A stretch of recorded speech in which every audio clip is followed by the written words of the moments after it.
Hi, I'm Angified. I started Angified Presents. We share the love of music. It has been medicine and therapy. Nothing else worked. It has saved many of us. With mental health, we need to open our eyes. Hurt people hurt people. We ask that you listen, comprehend, and relate with your ears. Form that heart of unity and one. We share on this stage. Statistics, feelings. And ourselves. We stand with the belief to be you, to be heard, and to be original. We all may be different, with opinions and beliefs. At the end of the day, we are all brothers and sisters. We are family. We ask that you join us in a magical journey with artists from around the world. Open your minds, let in the love, and listen with your hearts. We all want a better tomorrow. Be one. Communicate and look out for one another. And then, and only then, will you find the world. We will find peace in all the world. You'll find the world. And you will find in this shining world.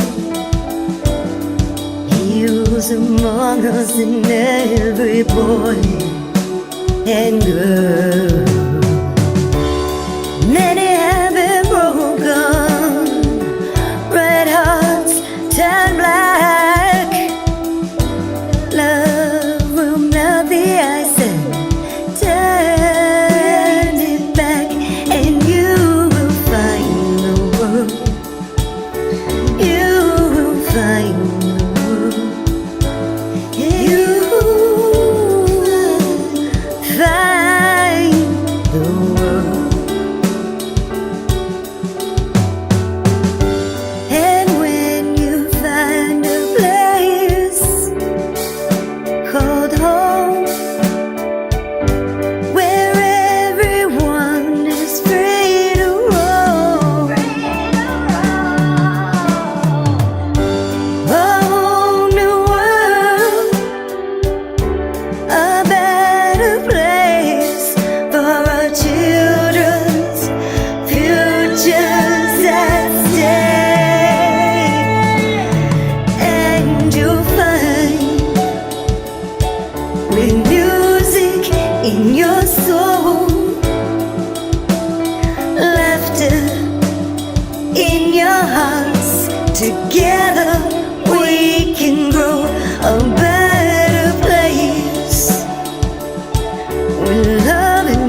talking about it all every Thursday night. From software to plugins and synths that entice. Dive deep into tech and let creativity take flight. Talkin' IT. We're talking IT. Come and join in and have some fun. It's highly educational with a lot to learn. From bedroom producers to seasoned pros, we're breaking it down so knowledge grows. Whether you're a DJ or a beat making wizard, we got the tips and tricks to make your sound sizzle. Mixing and mastering, that's our jam. With the tutorials and tips on how much rap. Get the best quality from your setup and gear. Tune in every week and lend us your ear. We're talking IT. Come and join in and have some fun. It's highly educational with a lot to learn. We're talking IT. We're talking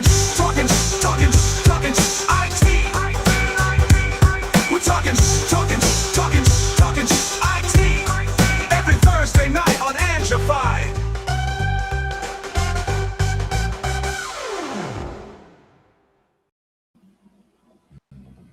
Oh, welcome back. Right here, Thursday night, once again. And given one of the topics we're going to, because tonight we're talking fines, bans, and lasers. I like one of these three things. Well, we're going to have to change our opening song to "And You'll Get Fined." Yeah. Because there's been some interesting news this week. Yeah. Got to see. That's the thing is nobody wants to get fined. I don't want a parking ticket. I don't want a speeding ticket. I don't want a fine for, releasing something on the wrong platform. Let's figure it out. Then you may not want to go on Facebook in the future. Oh, I definitely don't want to go on Facebook. In the future, the present, the past, never. But that's just me. That's preference. I wish we hadn't done that Shark guitar review last month, because with the lasers theme, it would have been awesome to have sharks and lasers. I was like, damn, I missed an opportunity. The sharks with freaking laser beams. Yeah. Gotta love that. Let's jump to the cave and you'll see what I mean. Let's go. Whoa, that's not the layout. There wasn't room in the cave for us. This is the layout. There we go. Yeah. Now I can see. So to start, we're going to take a look at this, what happened yesterday, what was announced, which actually this is a similar case. This one was in New Mexico, but they were going after Meta in this case and saying, Meta's not on the up and up on some of what they're trying to do with their platform, and they're not always being responsible with how they deal with kids' accounts on their platform, which goes back to what we've been talking about for the last month with the ID verification and all this push we're seeing, not just with operating systems, but with countries, and the push for not just age verification, ID verification all across the board, in order to be able to regulate the way that we'd like these platforms to be. So in Meta's defense here, even though the ruling did come out against them, I think part of the blame in some cases actually falls on us and what we've allowed the platforms to do for the last 15 years, that now they're setting some laws and precedents. And again, we've had a couple of discussions about the the whole who's responsible most when it comes to children and getting on the internet, and parents. It still comes back to that for me. I get that the platforms have to do something, but for people like you were trying to say, for people who are trying to just access content that might be age restricted for various reasons, but they're just trying to access content, how many hoops do they have to jump through to access the content that they're trying to get to in order to prevent some kid who should not have access from getting there? But that's the thing is, how much of it comes down to the responsibility of the person who's getting that young person on the internet in the first place. Well, and how much can the parents regulate, and how much can the platforms regulate, and how much can we actually legislate to try to get both of them to take care of these kids. Yep. And this particular lawsuit, there's another one that's going on in California that I think was the one that they made the news about yesterday. Both YouTube and Meta had massive fines put on them, which ironically, we think they're massive because you see numbers like 375 million. But when you compare what they're making every year in the billions to this tiny little slap on the wrist, some people consider this insulting. They want to see bigger fines, but I don't want to see the courts get like too crazy and like go setting like $1 billion fines for something that technically is not one company's fault. It's not one particular person to blame here. So, you know, they're kind of setting an example, but at the same time, there's more to actually go after here to try to fix this problem. It's not just a one platform problem. Right. And some of the other legislation that I've seen, just, you know, I didn't look too far into it yet, but I saw some of the thumbnails for, they were talking about some of the platforms being sued for things like, you know, knowing that they were predatory on children, or knowing that they were, you know, causing body image issues and causing self-esteem issues and things like that. And things like that are known in the research. And the question is, how much, you know, how responsible are they for having known that and still going forward with their plans, you know, as they did, where we've seen what it's done, you know. And in the case of the California lawsuit, it's about online bullying primarily, which again, who really is in charge of making sure that doesn't happen? Well, that's where one of the part of what you were talking about, I mean, the de-anonymizing is part of it, because people lose that bully. They don't lose it automatically, but they are much less likely to be, you know, as much of a bully if they have to have their name attached to it. Like if they're just anonymous, you know, Billy, whoever, like, you know, doesn't matter. They can spew whatever kinds of hate and insults they want because it doesn't come back to them. But if they have to put their name on it, it's a different story. The more people have to take accountability for their actions online, the more they'll think about what they're doing online. Right. And that's why I don't have a problem with, you know, de-anonymizing a lot of this. Again, I'm not a social media guy, so I'm not the guy who's out there posting all the time anyway. So for me, you know, it's a minimal impact either way, because I literally don't do Facebook or any of that stuff. So and you know me, I don't have a direct problem with it either. Sometimes I have a problem with their approach. Sometimes I have a problem where you're actually going after the ones who are the innocents in all of this, and you're going after their privacy for the sake of the ones who are not so innocent about it. So, you know, sometimes we're trying to fix the problem with the people who aren't the bad guys. And it's important to separate like what you're trying to solve and get rid of on the internet versus who you're actually going after in order to solve this problem. We shouldn't have to give up our absolute privacy in order to have a well-balanced, regulated internet. There's a nice middle there where you can still have privacy, but you do have to understand that when you go out onto the street, when you go onto the internet, you are part of a public environment where that privacy is limited to, like, you know, what's in your pocketbook you don't have to show, but you'll be on camera, and you need to understand that. Yeah. And, you know, one of the things that I've always just always felt myself is that if I'm not willing to say it in front of my mom, or I'm not really willing to say it in front of a judge in a courtroom, then I shouldn't say it. And that goes for email, that goes for, you know, trolling comments, it goes for anything. Like that goes for writing lyrics and songs. If you wouldn't let your mom hear it, then you probably shouldn't say it. Exactly. And again, it's not specifically about her. It's just a you know, a general rule of thumb that, like, you know, thinking about people that are important in your life and thinking, you know, would I say this in front of this person? And if the answer is no, and if there's a reason why not, then why are you saying it in the first place? You know, oh, because I'm anonymous on the internet and this guy said mean things, so now I'm going to say mean things back.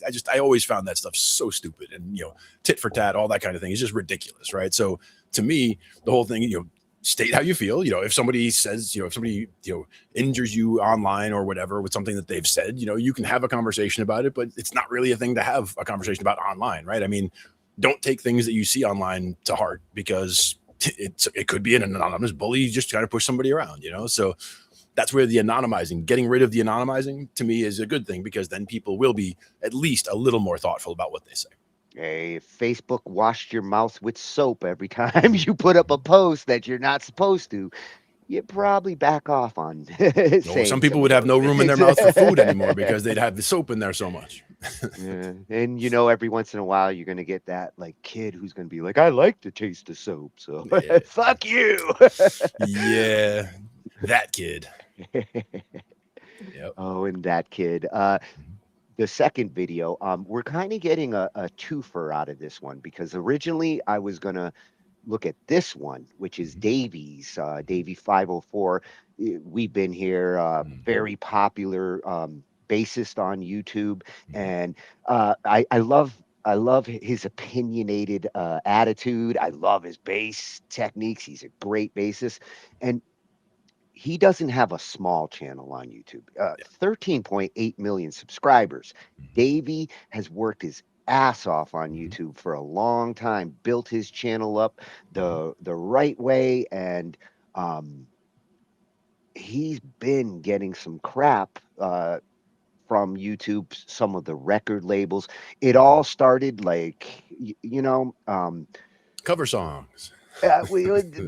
Part of it's that, and in some cases, sometimes some of the ones who have complained about YouTube coming after them with their big channels, YouTube, when you have this many subscribers, you're getting paid pretty good from YouTube. When YouTube starts acting up on Rick Beato and Davey, there's a lot of money involved there sometimes, and sometimes it seems more like YouTube's actually looking at backing out of paying a well-productive channel, and Davies is one of them.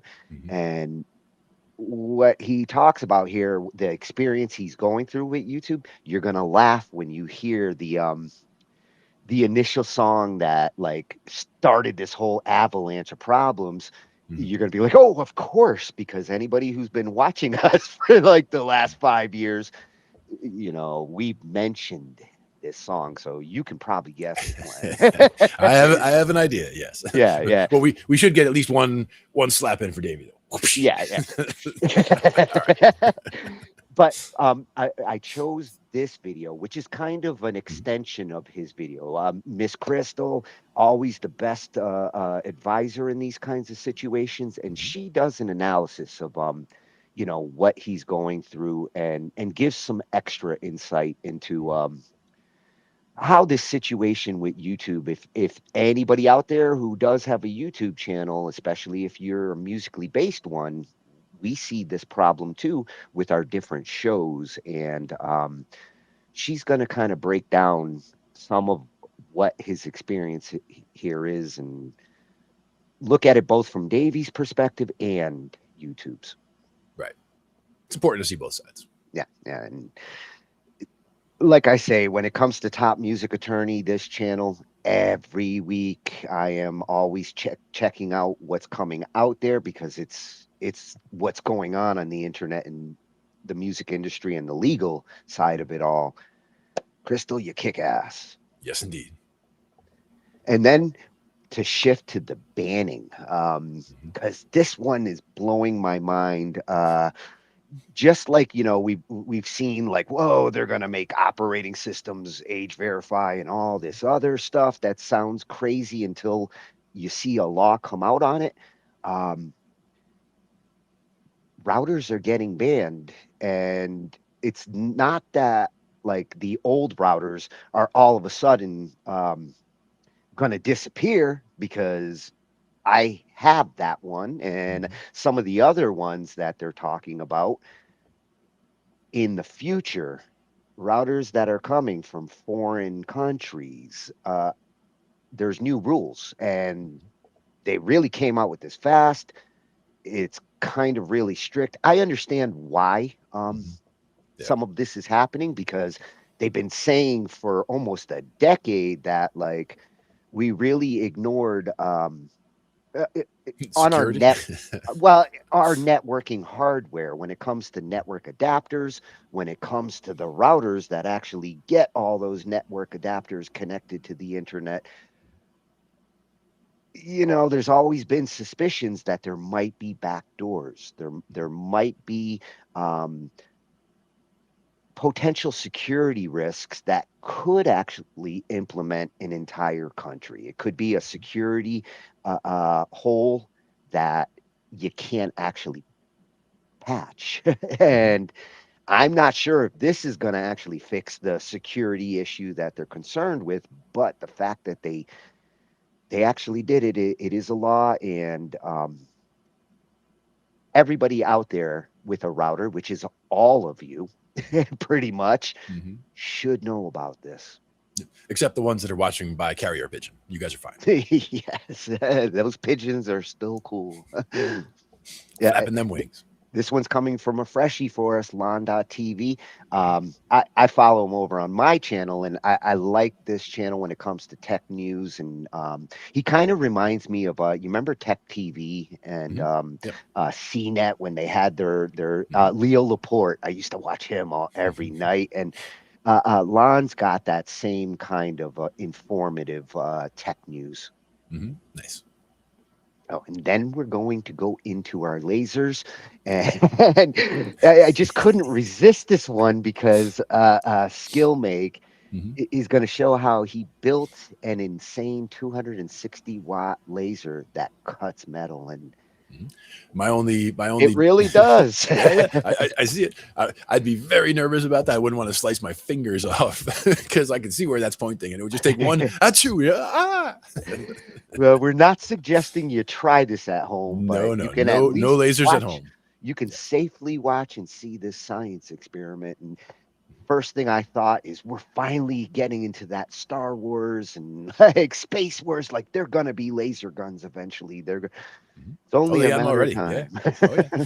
There's a few different ones, like whether it's laser guns. They've got one that they're doing for deep drilling. We'll look at that one night where there was one where they're using millimeter wave pulses basically to drill through the rock. So it's not an actual drill head grinding through the rock. They're using pulses to do it. So there's no I thought actual it was connection. really smart. I thought that's how you drill nowadays. Yeah, because the main problem they have with going super deep is the fact that it gets hotter and hotter as you go down. You have to deal with the heat. You have to deal with pulling all that pipe back out in order to put another section back on and go back down and do it again. Whereas with this, even though you're doing the same process to get further and further down the hole, there's still no actual contact. So you're not heating up a drill bit. You're just actually grinding your way down, and they can go way further down.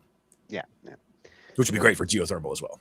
So we don't have any sharks, but we do have a laser that cuts. We have a laser. And I can see how you could mount that on a shark. I mean, just instead of that little wrist thing, you could get that around a shark's head. Sure.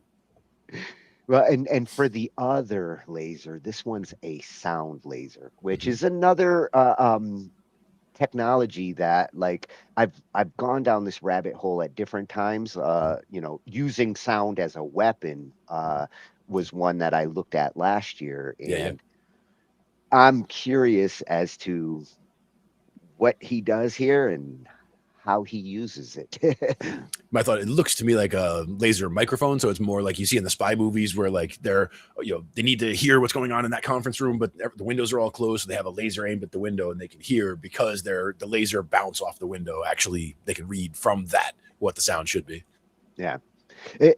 My curiosity with this is practical uses, weapon uses. I understand why you want to build it. I'm just wondering what you're going to do with it after. Is it a solution looking for a problem? Yeah. Yeah. And then to finish things off, just to go back to the music for a moment at the end, we looked at the MacBook Neo a couple weeks ago, and it has made some noise. I am getting every other ad on my YouTube is like, you should get a MacBook Neo. And it's not that I wasn't thinking about it already, YouTube, but damn, you're persuasive. Back off, man. When I saw this one, Audio Font does exactly what I wanted to do. When I first saw this MacBook Neo, and like my first question was, could this make a music machine? Because the reason I would want to buy any MacBook or Mac would be for music purposes. And um, Audiofont Champ goes and tests out the important DAWs over on the Mac side to see if the Neo can really handle these different DAWs. And based on his results, it's really going to change my opinion on whether I want to get one of these cheaper Macs. Yeah. And let's face it, with your project, I mean, you have some projects that have serious numbers of tracks and effects and all of that. So you are really putting things through their paces when you try it. So if you're able to use, any of these on that, that would be impressive. Yes. Yeah. I'm curious as to how much stress testing he's going to do. But even just in general, to get the DAWs on the Neo, load up a, basic average size project and see if the machine can keep up with it. That's a start. The one thing I'm a little hesitant with the Neo is it doesn't come with a lot of resources on the RAM side and the storage side. There's a lot of things that you're going to want to hopefully be able to upgrade. If you are going to use it as a music machine, you don't want to be coming in with the bare minimums. Right. That's the trick. And a lot of times you can't expand the memory beyond a certain amount. So, I mean, you can beef it up as much as you want to this point, but you cannot get to that point. It's trickier with laptops, and it's even trickier when you get into proprietary Apple laptops where sometimes you can't even get into it. It is what it is. And if you want one with more stuff, you have to buy a different one with more stuff. It's part of the reason why I always was hesitant with their products in the past is they're not always very upgradable friendly. And storage is something I can plug in on the USB side for like storing my projects and things, but I need at least enough space on the system drive to get my music software on there and the VSTs and all the shit that I'm going to want to like use in music production. Exactly. It's all got to get in there. Yeah, but he is looking at all the important DAWs over on the Mac side. Nice. Any one of these I might want to use if I go over to Mac, especially Logic. Like that would be, hey, I got a Mac and I can run a good copy of Logic. I would actually be happy using Logic if I had a Mac. Indeed. Yeah, the Pro Tools, I would use that too, but I am curious if the Neo is going to be okay with that, because that one's a little resource hungry. Yeah, that's the question. Yeah. So to get started, we're going to take a look at this settlement. That this one is coming from New Mexico, and it's same companies that are being targeted over in the California case, and I've heard rumors of some other states now considering some, and this kind of sets a precedence where even though Facebook or Meta might be kind of like, oh, 375 million, okay, here, leave us alone, they still got to be a little concerned with this kind of settlement, because it does open a door that's not going to close. Right. But it's also that they didn't really, it's not like they allowed it to happen. It's kind of, I'm sure they fought against it and, they were ordered to pay. So, their defense failed, to, prevent that. So yeah, I'm sure they tried, but I feel like timing here also played a factor into it. The jury that's sitting there on this, clearly they got a jury that has feelings about like Meta and the platform and whether it's positive or negative for our youth. And if you get 12 people to all agree on something like this, clearly the mood on platforms and how they behave and whether they're doing it responsibly is starting to change. And hopefully Meta like looks at this and doesn't just say, oh, it's a stupid settlement, but here's your 300. Hopefully they do think about like why this lawsuit came to be and why this settlement actually came to be. Indeed. And this is at Deep Humor, one of our newer channels that we started looking at when we were looking at the age verification stuff, and he's got good insight on it. Videos on topical topics, and this one is a topical topic right now that you're going to see more of. It's not just New Mexico anymore. Yep. And it kind of makes me wish I did get into law, because I'd be a lawyer on this shit for sure. So Meta has just been exposed big time for enabling predators and actually proven wrong in court, and they actually have to pay a $375 million fine. Before we get into the story, I'm sure a lot of you guys are looking at this number, and like me, you're pretty disappointed with this. I know that sounds like a lot of money, but honestly, these gigantic social media companies have crazy net worths. Meta's net worth as of March 23rd, 2026 is set to be around $1.6 trillion. So $375 million as a punishment to them is not going to dissuade them from doing anything malicious. If you had put $1 billion instead of $1 million there, and if they lost like, what is that, like a fifth or a sixth of their net worth, then they would be like, oh crap, actually we need to fix up because we just lost a huge chunk of our money. Meta has been ordered to pay $375 million after a jury found the company violated state law by misleading users about the safety of its platforms and allegedly enabling this thing that I can't say, otherwise the video will get demonetized. Remember, Meta, the same company that claims to be the champion of child safety, we need to make sure that there's age verification on every single platform in case you want to breathe. The ones that were putting in like $2 billion of lobbying into all of these politicians to lobby all these age verification laws across the country, the people who claim to want to take care of your kids, these are the same people that are endangering your children, and they have been proven guilty in a court of law. Obviously, we've talked about this Reddit post before. Shout out to this guy for making it. But yeah, this guy did a bunch of research and found that Meta is actually the company that is behind this whole global age verification push that we are seeing around the world. And it is pretty ironic, so ironic that it could cure anemia, that they are actually the ones that are endangering kids to begin with. Now, this isn't a surprising thing. I'm sure a lot of you guys could have guessed that Meta didn't have our best interests at heart when they were pushing all this age verification crap. But regardless, it is nice to see them get proven wrong in a court of law, and now they have nowhere to run, nowhere to hide, because the jury actually found them guilty. So jurors found the Facebook and Instagram parent company violated New Mexico's consumer protection law following a lawsuit brought by Attorney General Raul Torres, who accused Meta of failing to protect children from predators. The jury's verdict is a historic victory for every child and family who has paid the price for Meta's choice to put profits over kids' safety. Meta executives knew their products harmed children, disregarded warnings from their own employees, and lied to the public about what they knew. Today, the jury joined families, educators, and child safety experts in saying enough is enough. So the reason why this is actually such a big deal is because the verdict marks a major legal win for the state and is believed to be the first time a state has prevailed at trial against a major tech company over claims it harmed children through its platforms, according to the New Mexico State Justice Department. So the lawsuit was filed in 2023 by the state, alleged Meta creating a breeding ground for child predators and misled users about safety protections on Facebook, Instagram, and WhatsApp. The $375 million penalty is significantly lower than the roughly $2.1 billion New Mexico officials had sought, though the jury awarded the maximum allowed under state law of $5,000 per violation.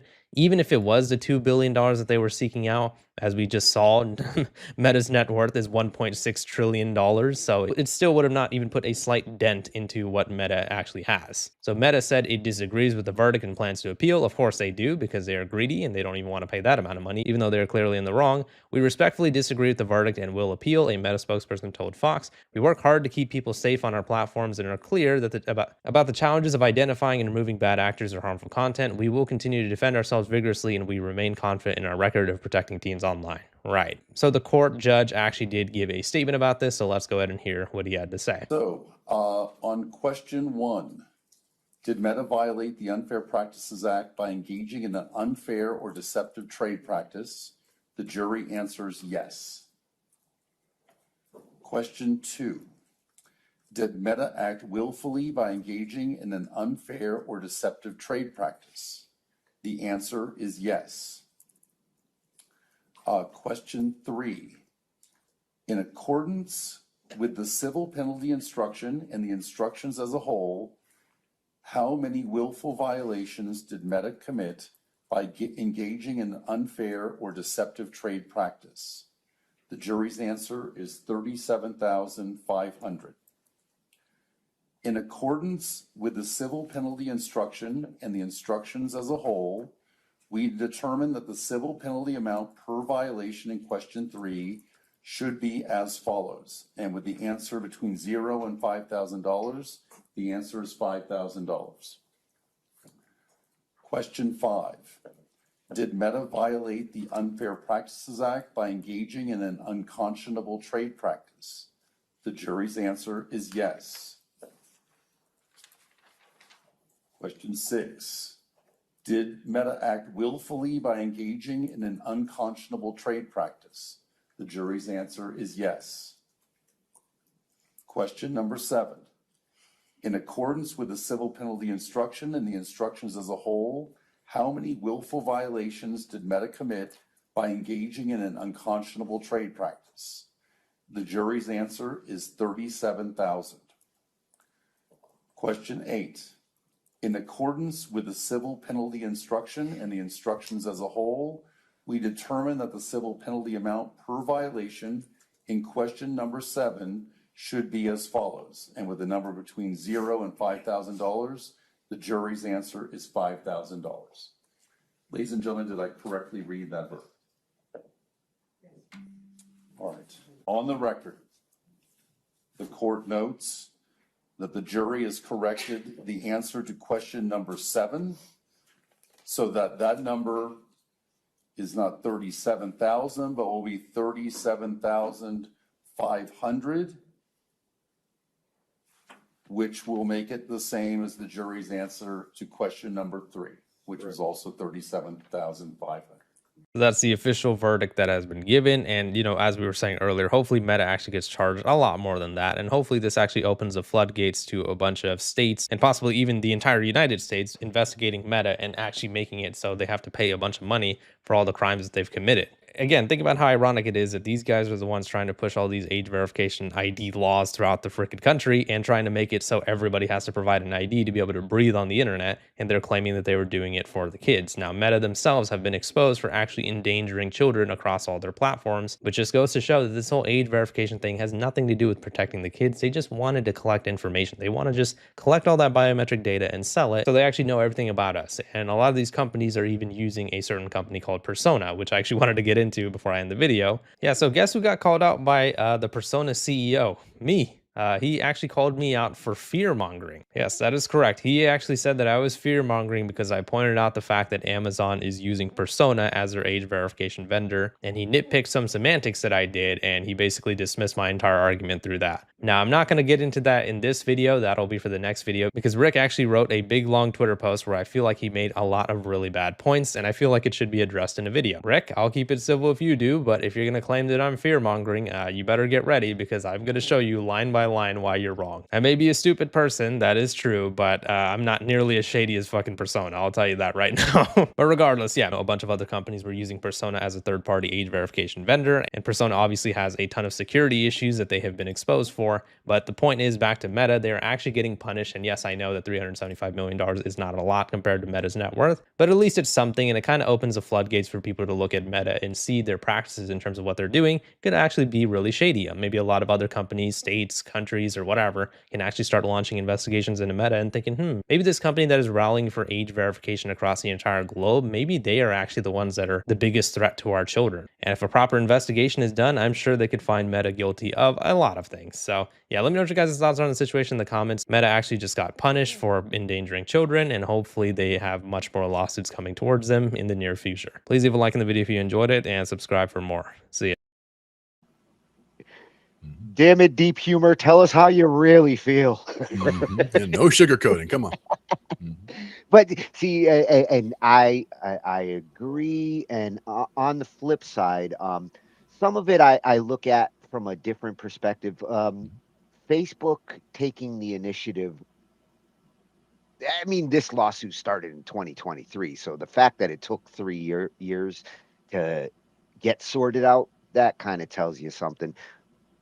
But if the companies start to show some initiative there preemptively, like, hey, if we do start trying to get age verification and we push it before these lawsuits start coming out or these lawsuits get settled, maybe we won't get fined as much because $5,000 for 37,500 cases, that could have been a lot worse if the company showed absolutely no regard for even considering approaching this themselves. So, to Meta's defense, there, I'd say they might have tried to take some initiative by preempting and starting the conversation on age verification, but they should have been doing that almost 20 years ago. So, well, also realize how much pushback there would have been. I mean, the pushback there is now is one thing. Look back 20 years ago, the pushback would have been immense, even more, because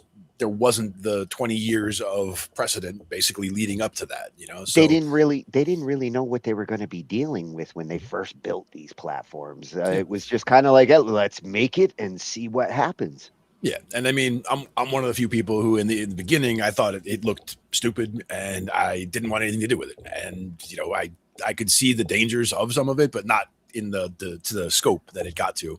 But Well, you know, a lot of the division in this country, I think, comes down to a lot of the siloing that has happened. absolutely. That's where they're making people take sides, and Yeah, if and you again, post this, then I judge you based on your posts. Yeah.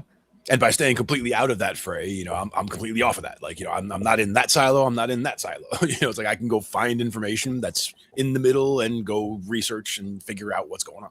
Given all the charges that judge read, and based on the jury, what they had to decide on, if you were one of those jury members, do you think you would have done yay on every one of those charges easily, or It there would had really to be depend some on the compelling evidence that showed they intentionally were doing some of these things? Well, that's exactly right. And that's why, to me, you know, just thinking about it in general, 12 jurors, you know, which are, again, they had to be agreed upon by both sides. You know, that's the way it works with juries. Like, you know, like you were saying, you can't just stack a jury with all people who feel one way because they would not be agreed upon by the other side. And they both sides get to ask questions. And anybody who feels too strongly one way or the other is just dismissed. And, you know, we'll get somebody else. Fine. No big deal. I'm really curious as to the makeup of that jury. How many young jurors? How many middle-aged? How many old jurors? Because at different stages and ages, you might have different opinions on social media platforms, especially Meta. Yes, and again, comes back to the jury selection in the first place. Like, again, both sides had the chance to interview everybody who was going to be a juror, and were able to, you know, exclude people who they didn't feel were in, you know, the right mind frame, let's say, for, you know, this type of a thing. So, to me, I wouldn't be concerned at all about the makeup of the jury, whether it was young, old, men, women, whatever. Just because I consider a jury of 12 is just a jury of 12, and you could put any 12 people in there and you'll get a result. But the act of how they select the jury is what will filter out the problem, or should filter out the problems for the most part. Yeah, and I'm curious how they filtered it out. Like the first question, do you use Facebook? That would be the first question both sides want to ask a potential juror here. And whether it's a yes or a no, it's not a disqualifier automatically. It Okay, depends on the it follow-ups. shouldn't be. Yeah, it shouldn't be a disqualifier, but you might want some people who actually don't have a tainted opinion of Facebook because they use it or because they don't. So you kind of have to be selective there. You do, and also you don't want people who don't know what Facebook is, because they're voting on something they have no idea what they're looking at. So, you know, it's important to understand that, you know, there are reasons why you would exclude people. There's reasons why you would include people, and both sides had the options to do both. So it is possible to have somebody who doesn't have a Facebook account but does know what Facebook is. You don't have like me, one, for example, but you know what Facebook is. Right. So I would be an exception. But again, that's where, you know, the yes or no on Facebook isn't an automatic, okay, well, no on Facebook, then you're out of here. But, you know, do you know what Facebook is? Do you know people who are affected by Facebook? You know, do you have a negative or a positive opinion of Facebook? I mean, I would say I have a negative opinion of Facebook, but that's just because I don't use it. I saw the dangers. I don't like it. But that doesn't mean I have problems with people who use it. I understand people use it. I understand people who love posting pictures of their breakfast, and that's fine. You know, that would be my follow-up question if I'm one of the attorneys. Like, okay, you don't have a Facebook account, but you know people who do, and what's your feelings on those who do have a Facebook account? And do you think that they're stupid for using it, or do you think, it's no skin off my back? And It's just not for me. That's the thing Yeah. is I'm very much of a, I can choose things that I like and I can choose things that I don't like, and I don't have to, force other people on those same paths. Like I know that not everybody's going to feel the same way I do. Not everybody is going to, not like Facebook. Some people want to post pictures of their breakfast or whatever, their vacation. Who cares? They can do what they want. Like, they want to do it. They love keeping up with their friends that way. That's great. My mother is 84 years old and she uses Facebook all the time. Yeah, So it's great. My parents are using it too, which freaks me out. I'm like, oh my God.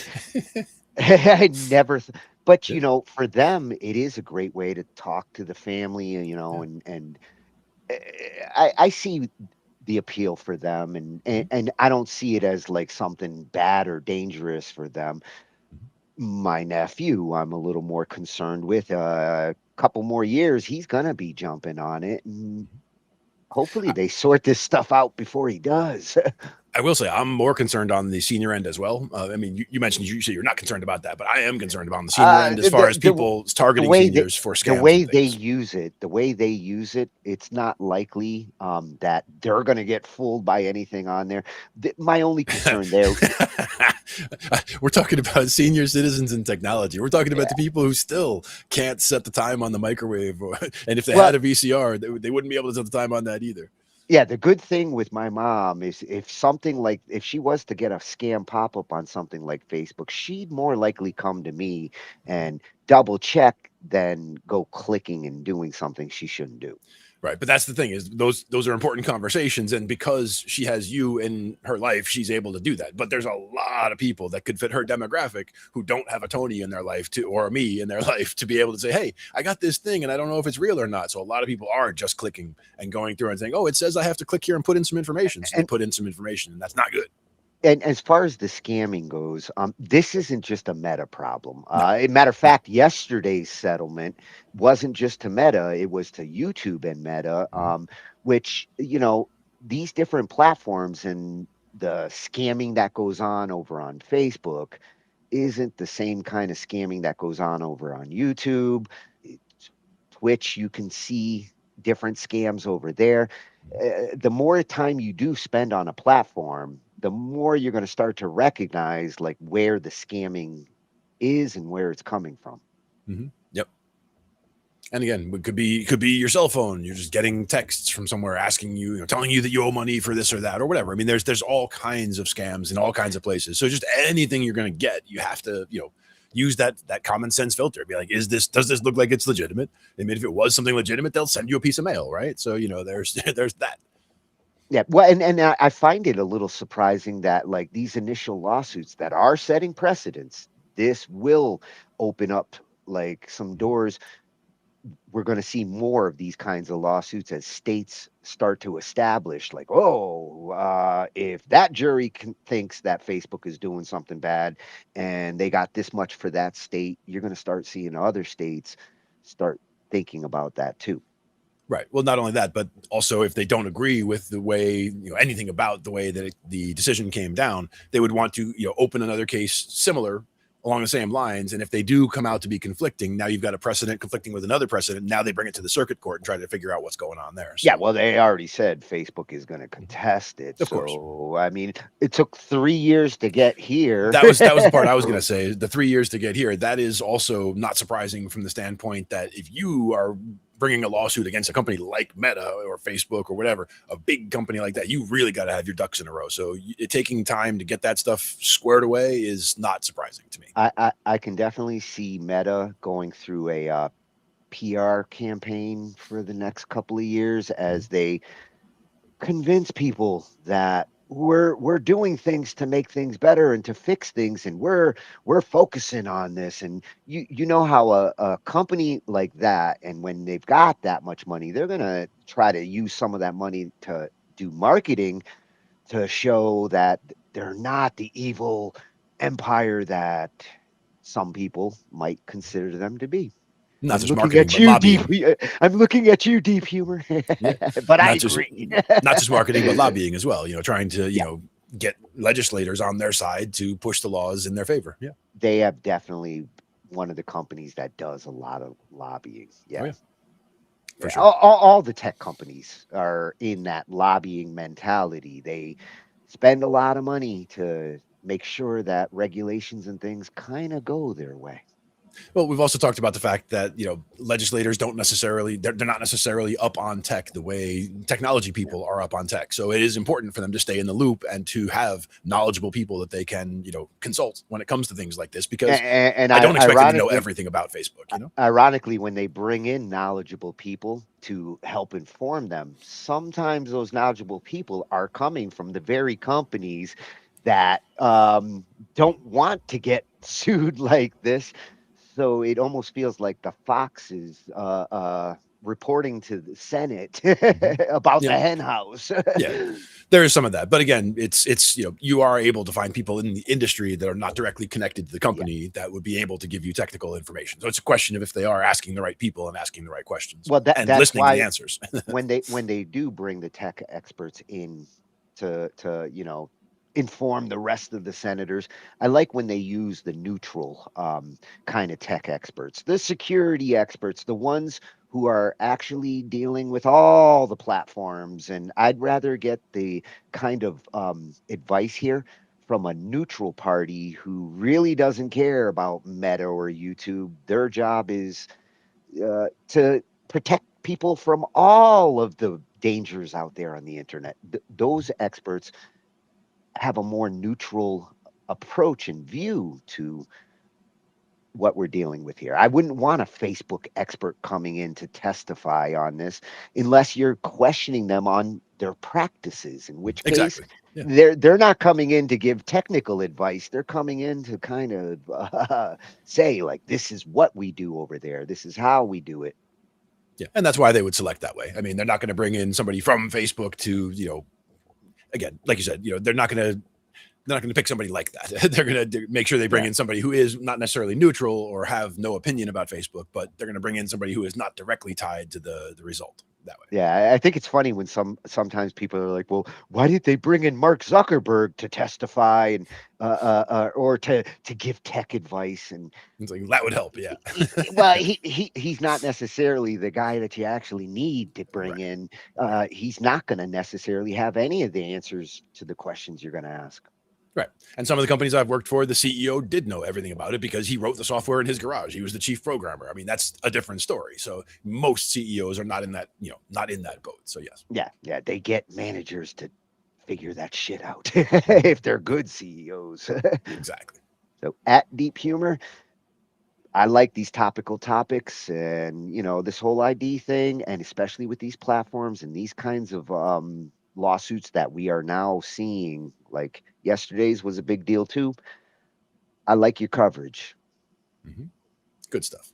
Yeah. And speaking of those, I like covering the industry. Ms. Crystal, you kick ass every week. And with this one,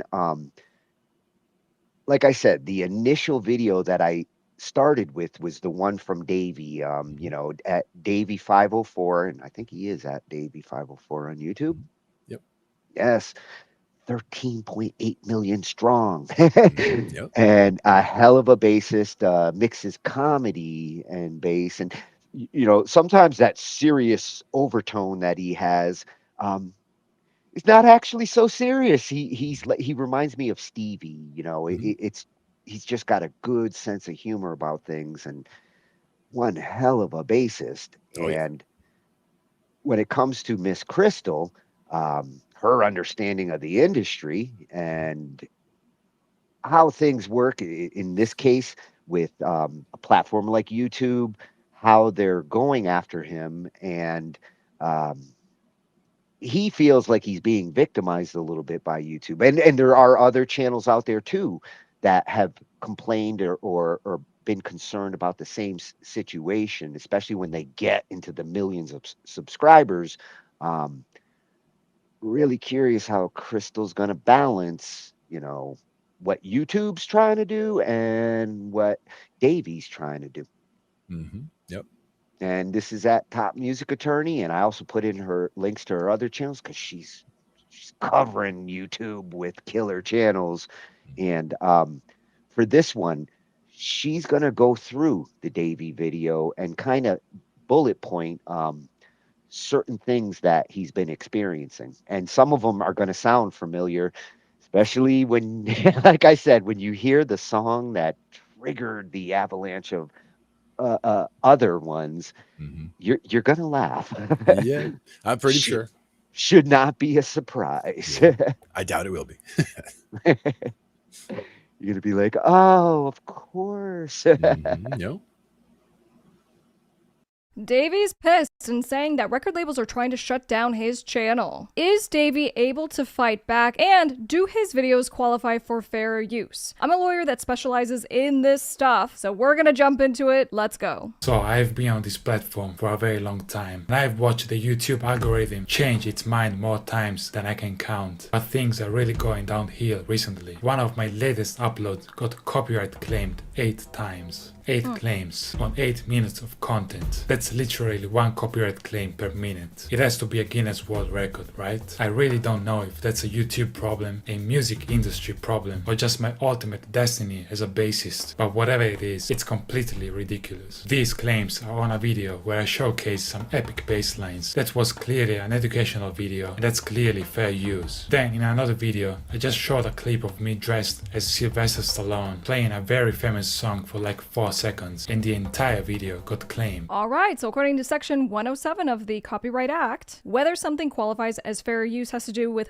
4 different factors. What's the purpose of his video? Now, he said it's educational in nature. Is he making money off of his YouTube so it's for profit? We could argue yes, but it is educational. 2, what's the nature of the copyrighted thing that he used, right? Is it a song? If it's a song, it gets a little bit more protection than stuff that is not creative. How much was used, right? Did he use the whole thing, or did he just take a couple of seconds? And number 4, what's the effect on the market? Did he destroy the marketplace so no one wants to hear the original song ever again? Because, well, they heard it through his video, and maybe they'll come back to only his video forever on after? As 10 videos, 8 were copyright claimed for similar reasons. With all these claims, they are effectively shutting down my channel indirectly. It's a new strategy. If I make no revenue, I will eventually stop, right? Which doesn't even make any sense, because me playing their songs benefits them. And just to prove my point even further, I have a live update for you. Literally, while I was sitting down here editing this video, I got another copyright issue. But this time it's not just a standard claim where they take the revenue.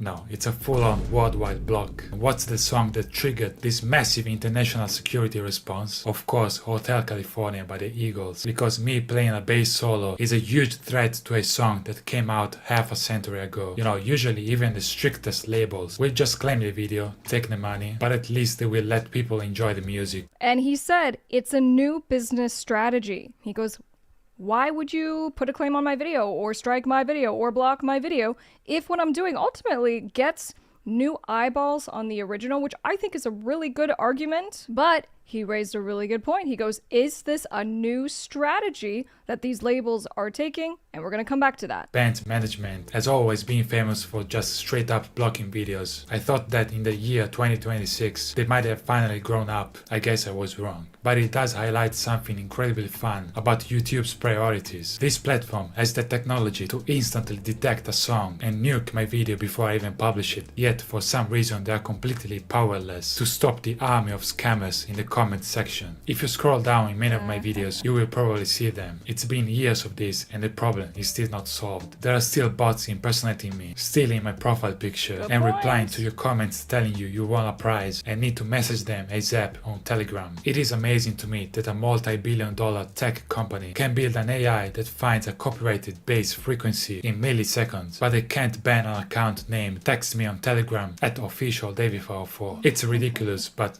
in honesty, all we can do now is just laugh. Just stay safe down there, report the bots, and don't give them your money. Please. Now, to be totally fair, the system used to be even worse than it is now. Years ago, if you made a cover of a song, even if you played every single instrument, the rights holder could just take 100% of the revenue, all of it. You could spend days arranging all the parts only for somebody else to get paid for your hard work. Okay, so basically I thought it was a good point, right? Why isn't YouTube regulating all the issues? Which I think is fair when he has clear trademark issues and scammers who are pretending to be him. But in the evolution of how it used to be, you know, there used to be strikes, right? It was a scary time. If you do a reaction video, even a cover song, you were at risk of just getting a strike. 3 strikes, your channel gets deleted. And then the labels did deals with YouTube and then would start claiming everyone's videos and taking 100%. And to his point, he goes, well, if I made a whole video, like an educational video, and there's a tiny little piece of someone else's song in it, why is the owner of that tiny little piece claiming the entire video? And YouTube finally introduced the concept of revenue sharing. The logic is pretty straightforward.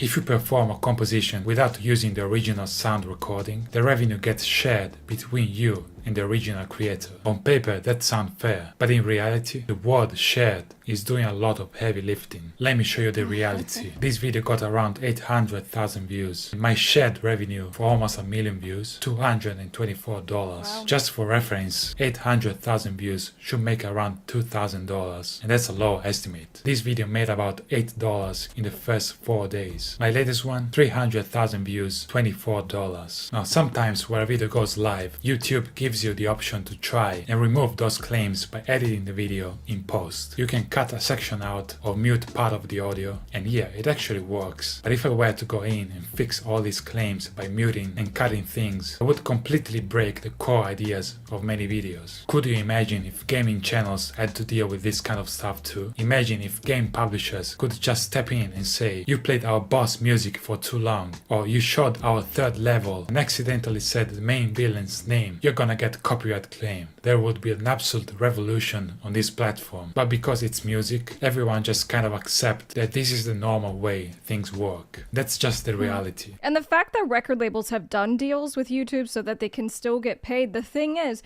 if they're already getting paid on the platform, they're collecting the revenue, either sharing, and to his point, he's like, this isn't sharing, they're taking like the lion's share of the earnings from these videos. To the extent we all just accept that, that's just how it is. When the labels come and do additional things, and then they file strikes, and then they threaten to sue you if you don't pay them more money, but they're already collecting on YouTube, we're left here scratching our heads. This is not just about the money, it's about the fact that claimed videos often just straight up die after getting claimed. I was watching a Moist Critical video and he actually showed exactly how much he's made in his whole YouTube career, and he was talking about a number around $35 million.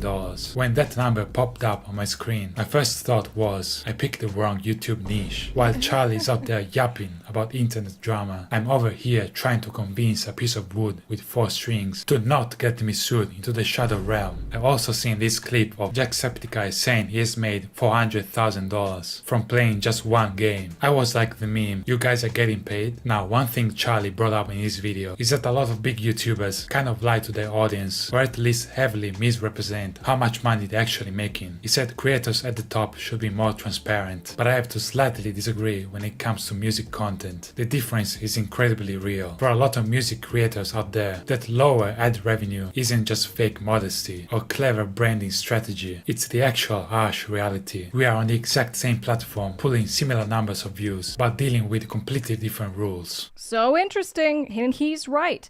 Different content gets paid differently on YouTube. So he's saying, by comparison, I don't get paid these numbers. And obviously he is a huge creator on YouTube. So actually disputing the claims. In theory, if you get hit with a claim, you think it's wrong. Like when you are clearly operating under fair use, you have the right to dispute it. But in reality, whenever I dispute a claim, there is always a very real risk that the rights holder decides to escalate the situation. And if it escalates, you run the risk of getting a copyright strike. And remember, you get 3 strikes, your account is gone. So just think about this scenario for a moment. You spend years of your life building up your channel, you cultivate your audience, build a massive catalog of videos, and then the system expects you to gamble all of it just because a massive record label may or may not have the legal right to claim 12 seconds of your bass playing. That is exactly what I do, and honestly, what the vast majority of music creators do is absolutely nothing. We just sit there and do nothing. This is literally why I do these videos on this channel talking about what you guys need to do when you get these claims. You cannot back down. What we're finding is that these record labels are very much positioning themselves as the bully, and they're not really going to make a problem for you if you don't fight their monetization claims. But the standoff happens if you appeal the claim, because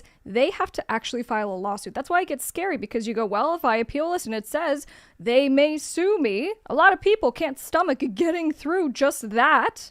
Understandably so. But the truth is that if you are calling their bluff and you do qualify for fair use, and this is why, especially if you have an entire YouTube channel dedicated to what you do, you have to consult with a copyright attorney so that when you're like, no, this is fair use, appeal, you can feel real good about it. Even with all the frozen revenues, the strikes, and all of this, I was joking when I said I picked the wrong niche. I love what I do, and I get to see you guys pick up instruments, start slapping, and this is a beautiful privilege. And I'm deeply grateful for it every single day. The system might be broken, but the community is not. But because I've sat here and watched so many of my videos get claimed, I also feel the need to be honest with you guys about something. The only reliable way I make revenue nowadays is thanks to sponsors. You know what I think? I think that at these labels, I bet they have KPIs, right? So key performance indicators, which businesses do a lot. They'll give their team goals, metrics that they have to hit, especially because we are seeing so many manual claims being put on content creator videos. So he's saying out of nowhere, he has all of these new claims on his content. And to his point, he goes, well, if my stuff was like ripping off other people or whatever, YouTube would have already flagged it the second I uploaded it into my account, which is true. But I would not be surprised if it turns out that these labels are incentivizing their employees to go and file as many claims as possible because it results in a payday for the labels. And boy, I'm sure they need to account to their shareholders. There's no way Davey doesn't find this all very daunting, but Davey, hang in there. And guys, go over, give his videos some love. I'm top music attorney Miss Crystal, and I'll see you on the next one.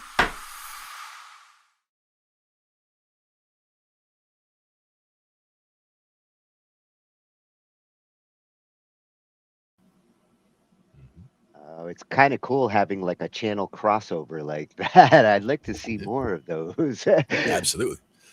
Good stuff. And again, he's right on all fronts. And, that's one of those things where he's had, the work that he's put in over the years. I mean, that's, cultivating the channel, the audience, all of that, the catalog, ridiculous. I mean, a lot of work goes into all of that. So it's perfectly, understandable that he expects to get compensation for it.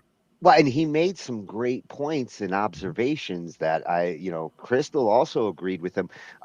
The whole idea that like if this was something going on in the gaming videos, and if gaming companies started doing that with like the music that's playing along with the game, because it's music in the game and the gamers are actually playing the game.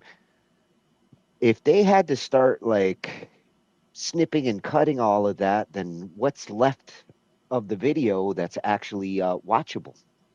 Exactly. Yeah. That's the thing.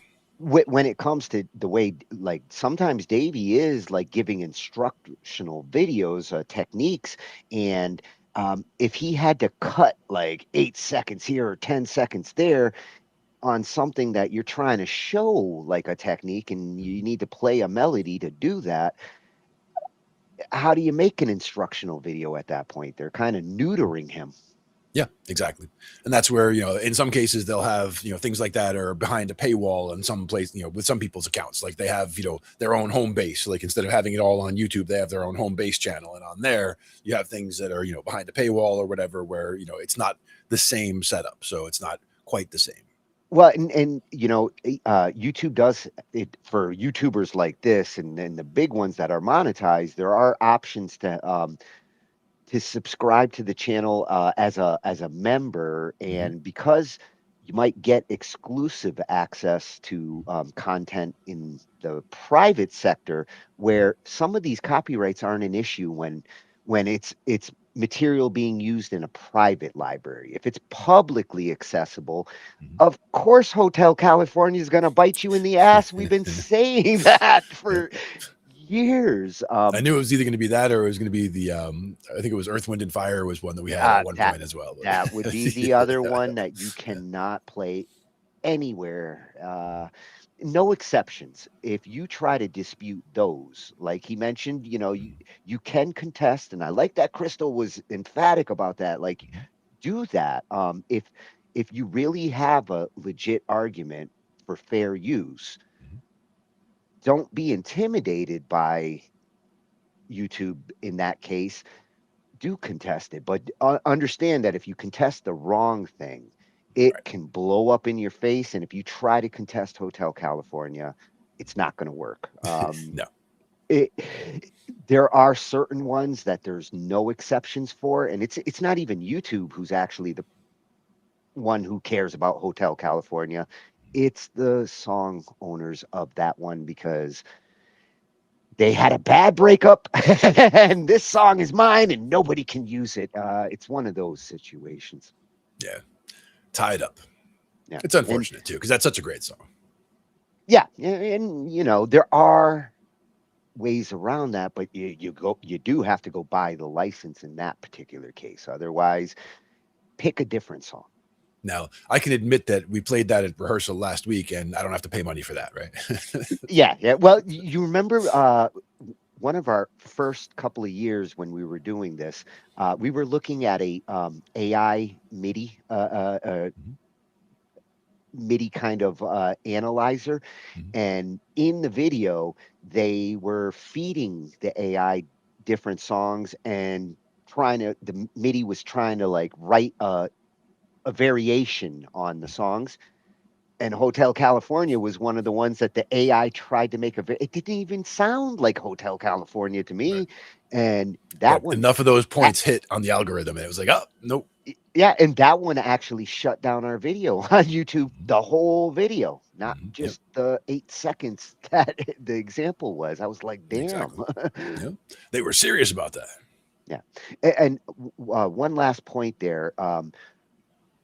Considering how big his subscriber base is, how long he's been doing it, and when you first start on a YouTube channel, and especially if you're doing something like this, because I saw this with Ange. When we started doing our YouTubes in the early days, that first year, she had to contest and she had to actually, you know, kinda argue with YouTube till a human over there finally looked at our channel, our content. Uh, every time she contested, she won. So eventually, they will start to realize, okay, you have this kind of channel, and these little, uh, uh, they're not copyright strikes in those cases. They're just recognizing, like, you're using this song from this artist, and all ad revenue gets like he said, shared between the content creator and the material that they're using.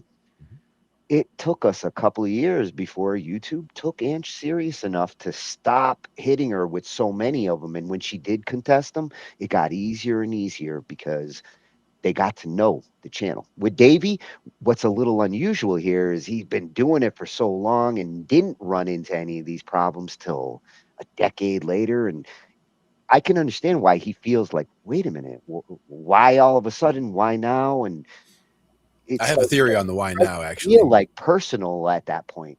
The why now to me feels like AI. You know, like yes, a lot of the people at the label could just be asking AI to like find me people to hit with strikes, and boom, like just new algorithms, or whether it's just a new way of going after things or new ways of searching for the content that they want to block or try to block. Yeah, I think there's probably some of that involved too. I would absolutely agree that the reason why you're seeing some of these changes is because it's not a human doing it. They didn't have enough humans over there to keep up with all the videos being uploaded. There's more videos being uploaded than there are humans on the planet. It's crazy.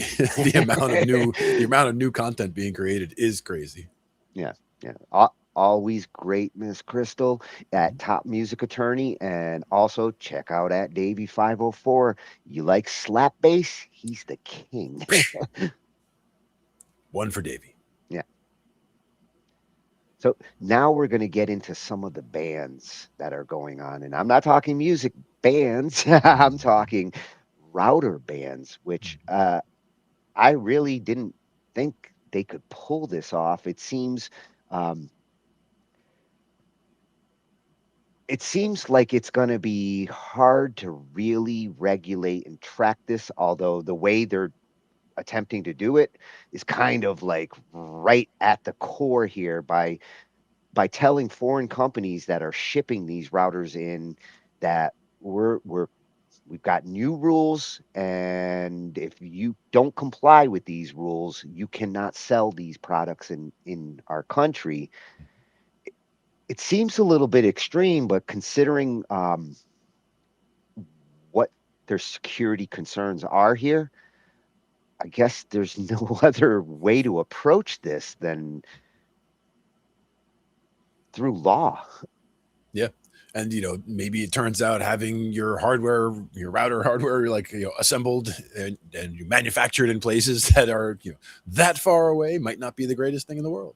The thing that I wonder here is, with all the legacy routers that are already security risks, and you can't just fix that. My guess is they're gonna, if those older routers that these companies have to take responsibility for, if a security hole is found in them, it's going to be up to those router companies to get those firmware updates out there, which routers have. And you should update your firmware on your routers every once in a while, because that's more important than Windows updates and stupid shit. Router firmware updates can actually fix a security problem.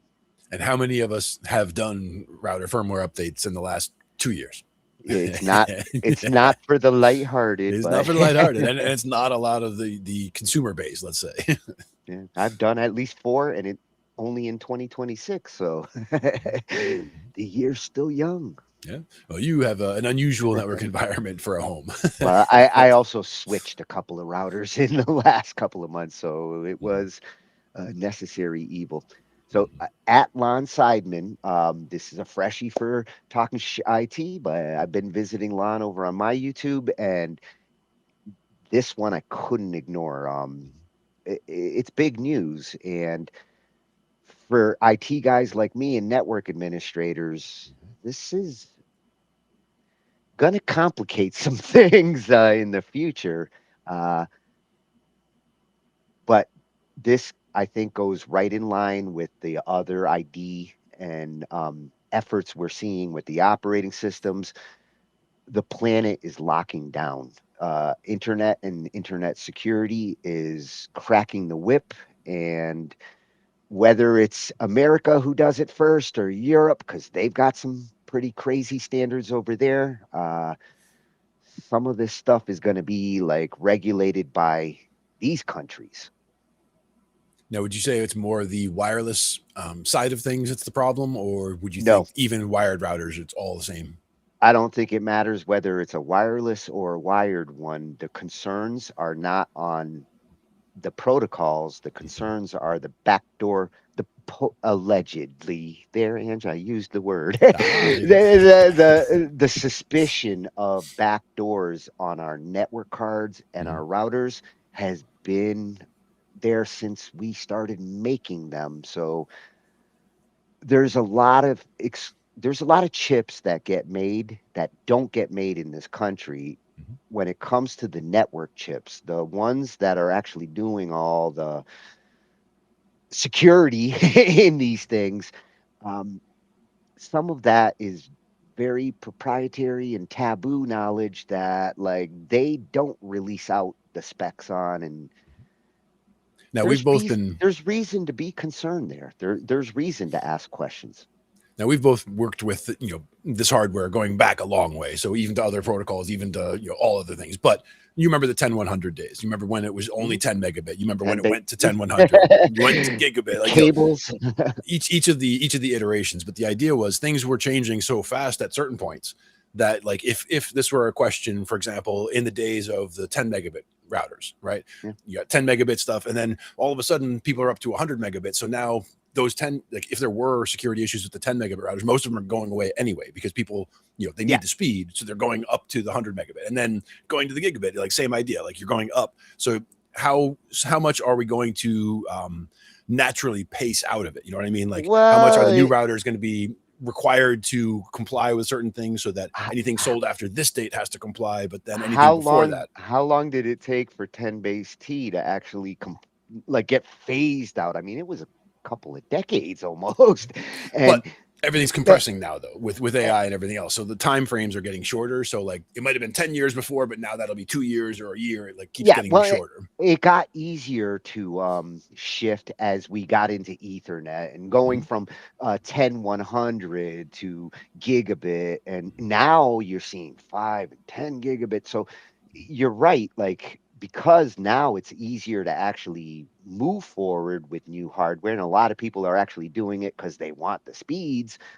Some of this could happen in the next few years, and maybe they can fix this problem in a couple of years. I don't think so, but at least if they're gonna do this and they're gonna address the rules of routers in the United States in the future, and the hardware does need to be completely open about like what's going on in those chips. This is kind of like China needs to see the writing on the wall there. If they're network manufacturers, which they're the majority there, you're going to need to be a little more open about like what you're doing in these chips, and there better not be a surprise backdoor, because we're looking now, and if we find them, your company is blacklisted in this country, and good for them if they actually go that way, because some of that hardware is as malicious as these viruses and codes that they talk about. Yep. And that's the thing is, even searching for it isn't necessarily going to find it, because it could be something with a target date. It could be something where it's only active when you go to activate it, So I mean, there's numerous ways where you're not going to find it now, even if it's there, but it's good that they are looking, because they'll find the easier ones to find. In some cases, you would only find it if you're looking constantly and you're analyzing every packet and everything going on. You have to be watching like a hawk to catch some of those kind of things. It's not going to be the average everyday admin who's going to like realize that hardware is compromised. It's going to be somebody who's looking at it constantly. Yep, exactly. So let's see what some of these rules.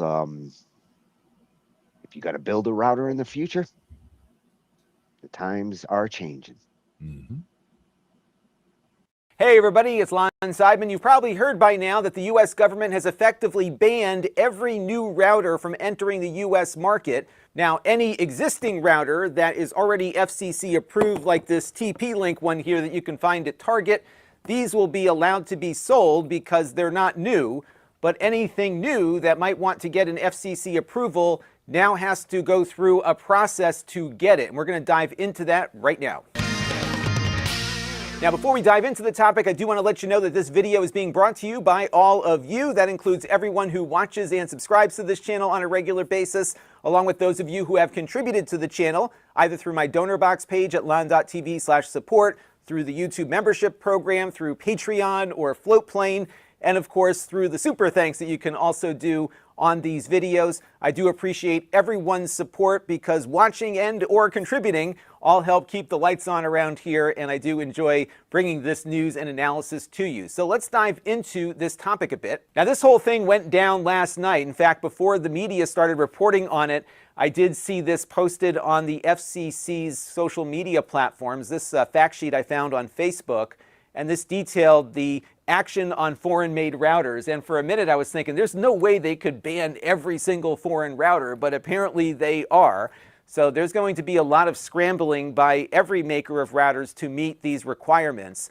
But as you will see at the bottom here, the action does not prohibit the import, sale, or use of any existing device models. So for example, TP-Link can continue making this model. They can continue importing these from overseas, and they will not be affected by this new order. It's only new products that have to go back out for additional FCC certification. So the immediate impact is not significant. However, I'm sure many companies have products in the pipeline. All of those now are going to have to meet this new order in some way, shape, or form. They are providing a conditional approval, and that can come from either the DOW or the DHS. And if they get that conditional approval, and we'll talk about what the criteria are in a minute, then they will get authorizations for new products. But those conditional approvals require some commitment from the manufacturer that they're going to start making stuff in the US rolling forward. So there is a bit of a hurdle here for many of these companies to meet, because they're going to have to, at some point, make equipment in the United States and give the government a commitment that they're going to do that. Now, many people thought that the US government was going to ban TP-Link routers, because that's been something both the Biden and this Trump administration have been considering. And that came because there were a number of vulnerabilities in some recent attacks that focused on TP-Link products, and they were concerned that perhaps the Chinese government put some kind of backdoor into these TP-Link devices that could be exploited if there was ever a big conflict with China.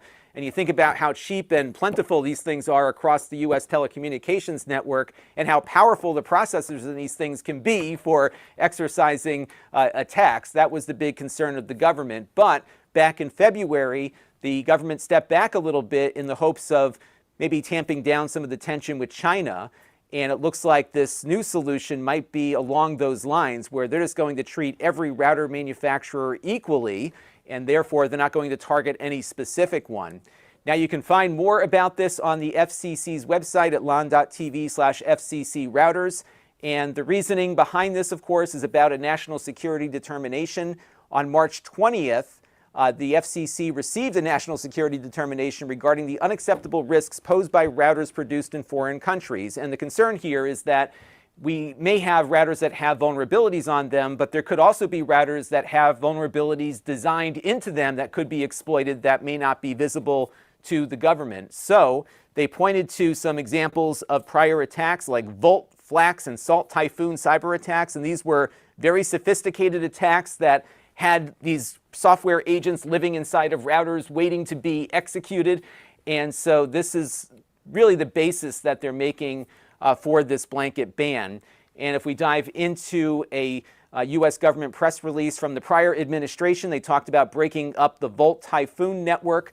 And this was using privately owned Soho routers, just like this one here, to create a botnet that could conceal the People's Republic of China as the origin of an attack against the US and other foreign victims.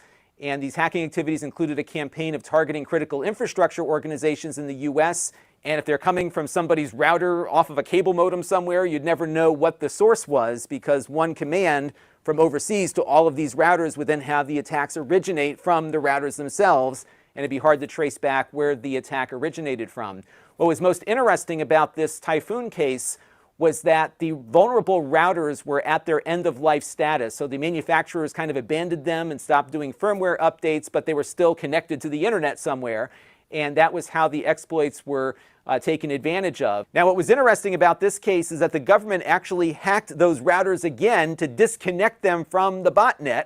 So you think about these folks who just had these old routers in their houses, had no idea that there was a cyber war going on inside of their home, but that's exactly what happened here. And I don't think this was the first time that the government actually proactively hacked into consumer products to protect them from an attack. And you'll see they did get a court authorization for this.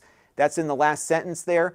And they did a bunch of things to, first of all, disconnect these devices from the botnet, and then blocking additional communications to keep them off in the future. I do believe those who were impacted got notified after the fact by the government that they needed to maybe get rid of the router, and perhaps that the government had been inside their network fixing things. But this is the reality that we're in these days. So why don't we talk about this covered list and what this means. So right now, every router, even if it's made by a US company, if that device is manufactured overseas, it is now on the covered list. And as of today, you can't import a new version of it. Again, the old ones are fine, but anything new that's up for FCC approval has to show that they've been granted some authority by the DOW or the DHS that they can be produced. So right now, on the list of exceptions, this is in the conditional approval section of the FCC's website, there is not a single router manufacturer that is currently compliant. And so it's going to be a while, I think, before these companies get these conditional approvals. Right now, the only devices that have been granted such approvals are drones, because there is a similar order now on foreign-made drone systems.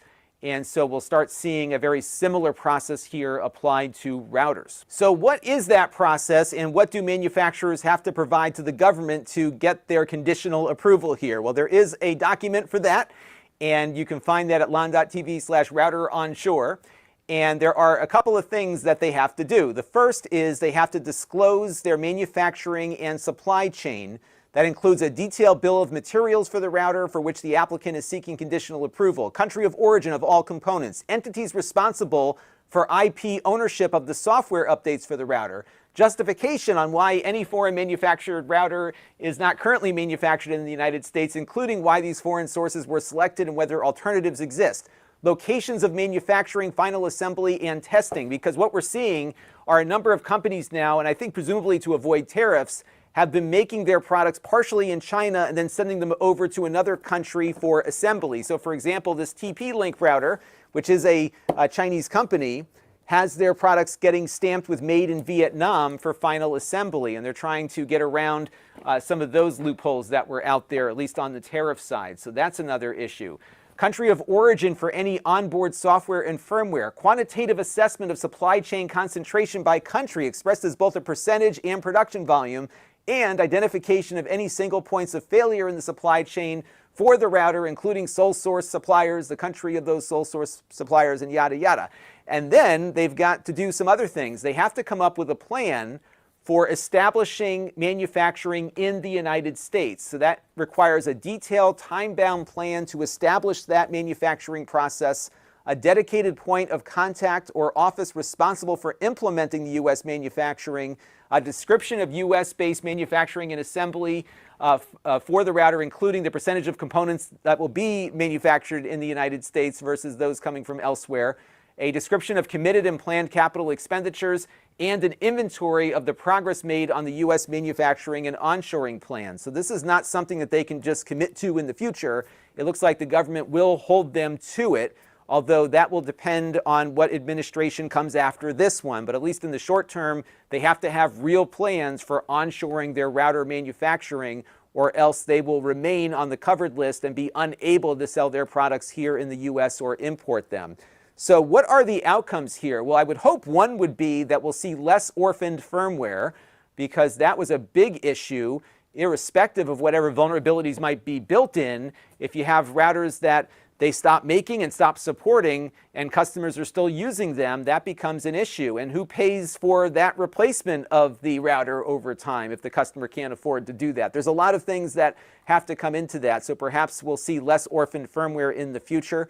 Another concern, though, are government backdoors here in the U.S., because if we're finding the government is logging into people's routers and patching security vulnerabilities themselves, even with a court order, we could see a scenario where perhaps the government's going to require in all these top secret reviews of these plans some way for the government to get into these routers, maybe to exercise search warrants or something else, and that should be of concern. And unfortunately, those criteria will likely be opaque to the public. We'll have no idea. But of course, as you know, with telecommunication companies, they did have to provide means by which the government could listen in on your phone calls, for example, with a court order. And it's possible that that might be one of the requirements here that these companies have to agree to get themselves off the list. Now, what about workarounds for those of us who like to do workarounds? Well, the first thing we need to do is figure out how the FCC defines a router for the purposes of this regulation. And they are following the national security determination, and they are in turn relying on an NIST definition, which says that a router is designed for a residential use and can be installed by the customer. Routers forward data packets, most commonly IP packets, between networked systems. But what about something like this? This is a computer. This computer happens to be made in China. But this is not subject to the ban, even though it has 2 Ethernet ports on board, because its primary marketed purpose is not to be used as a router, but rather as a computer. It can, of course, be turned into a router if you have software installed like pfSense, for example, which is an open source security platform. You could put it on here, and this suddenly becomes a router. But because it's not marketed as such, it's not subject to that. And one could argue that open source software like pfSense can be audited by the government. I am sure they have.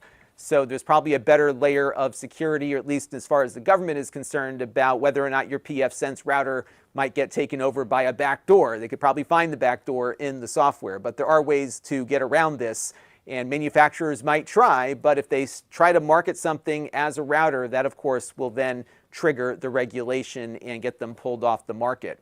So what are some of the reactions to this so far? Well, PC Mag has been doing a good job collecting some, and they've already heard from TP-Link. I would bet you they're kind of relieved by this because everybody now is under the same rules that TP-Link was thinking they would be under just on their own.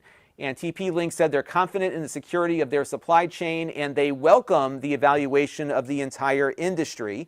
Netgear also commented. Netgear is a US-based company, but they market their products overseas. They may actually benefit the most from this because they could probably more easily spin up a US-based presence given the fact that they're based in this country. And they commended the administration and the FCC for their action toward a safer digital future for Americans.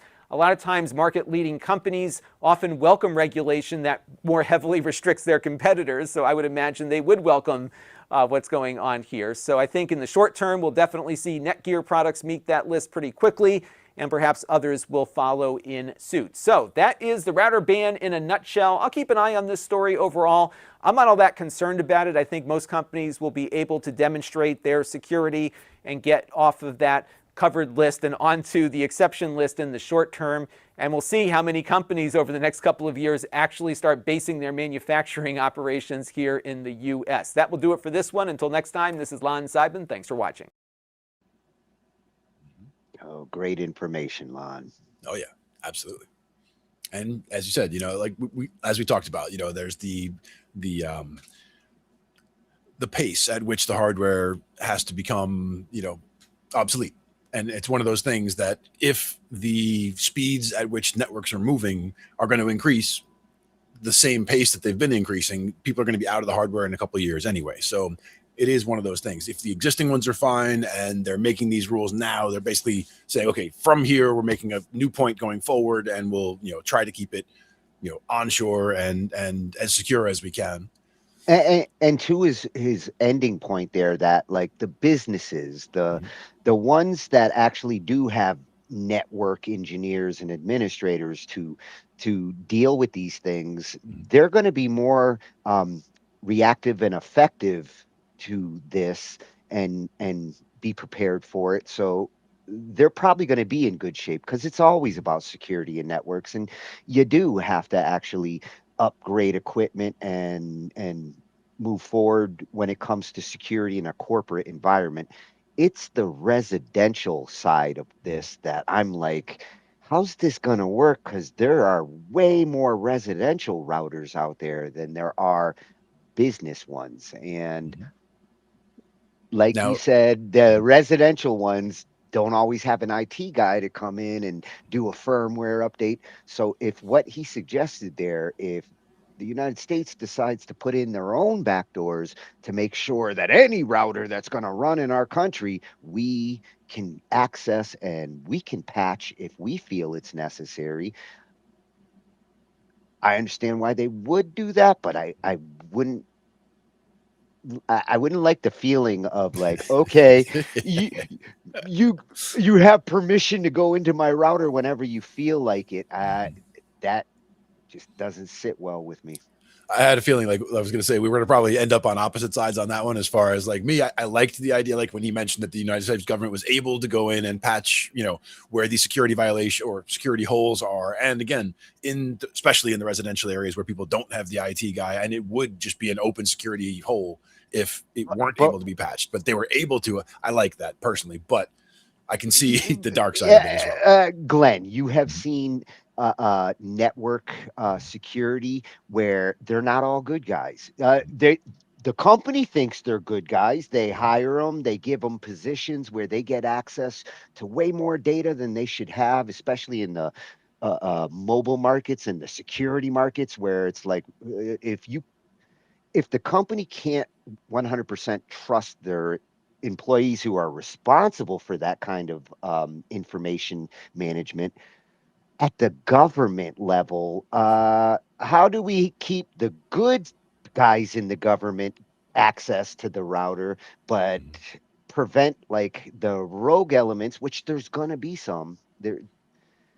You can't say 100% of the security experts out there for the federal government are all good guys. There's a few bad eggs.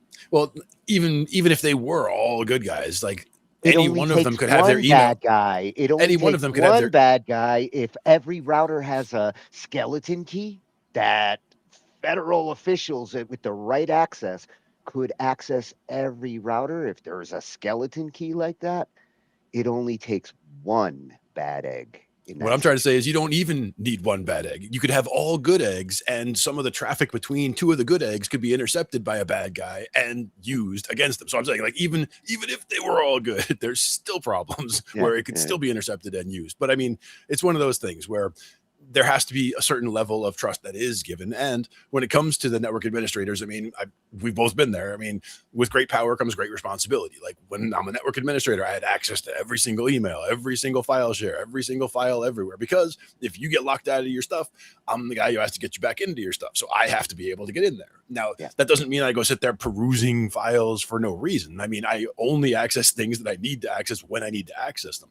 There were, in fact, some guys that did get fired at some point. This is going back over 20 years, but some guys did get fired because they were looking, this is at one of the investment companies, and somebody was jotting down what they saw as, they're working on someone's computer to try to fix something. They saw that he was in his, trading software and saw what trades that he had on screen and jotted down some company tickers.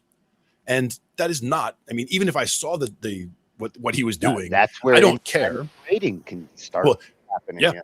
Absolutely. I mean, the SEC, people had to get involved. I mean, there was a whole thing about that, and he was gone immediately. So if we do open up all our routers, say for this, and your right level of trust is super important here.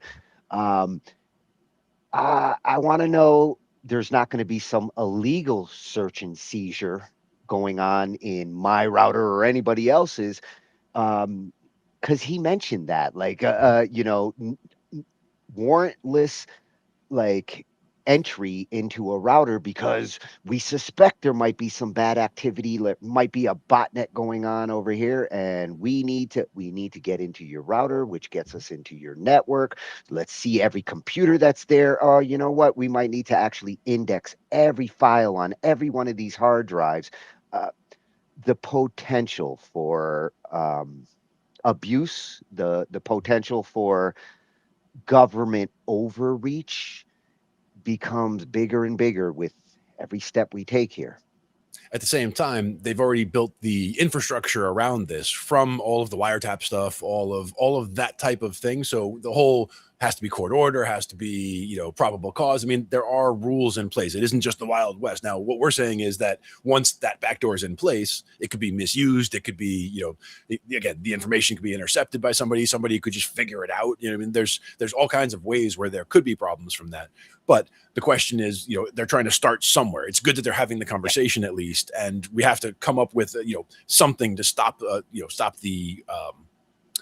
progress, I guess, or the additional things that could have come from today going forward. You could build AI into some of this hardware that's coming over, and and that becomes the scary thing is if it's AI and it's not a human, what's to say it doesn't go rogue one day and take advantage of all those skeleton keys.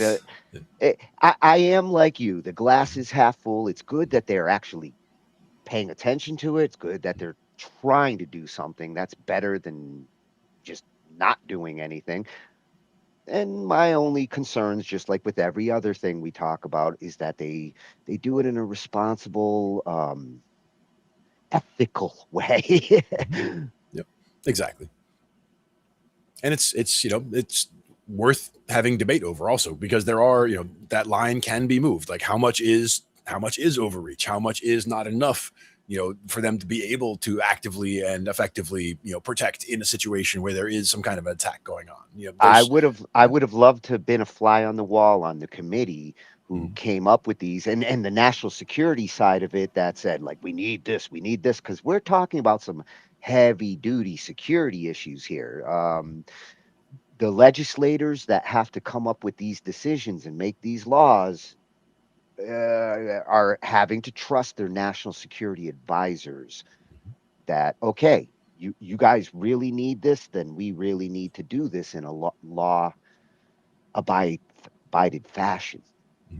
And again, they could even just in the scenarios when they're talking about these things, they can, there are some legitimately scary scenarios that can come up with a lot of this stuff. I mean, that you're having millions of devices, thousands of devices even is enough to cause a serious problem if they are able to activate and utilize all at once.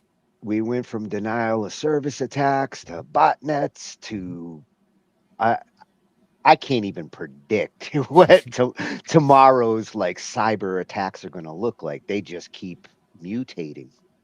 Yeah.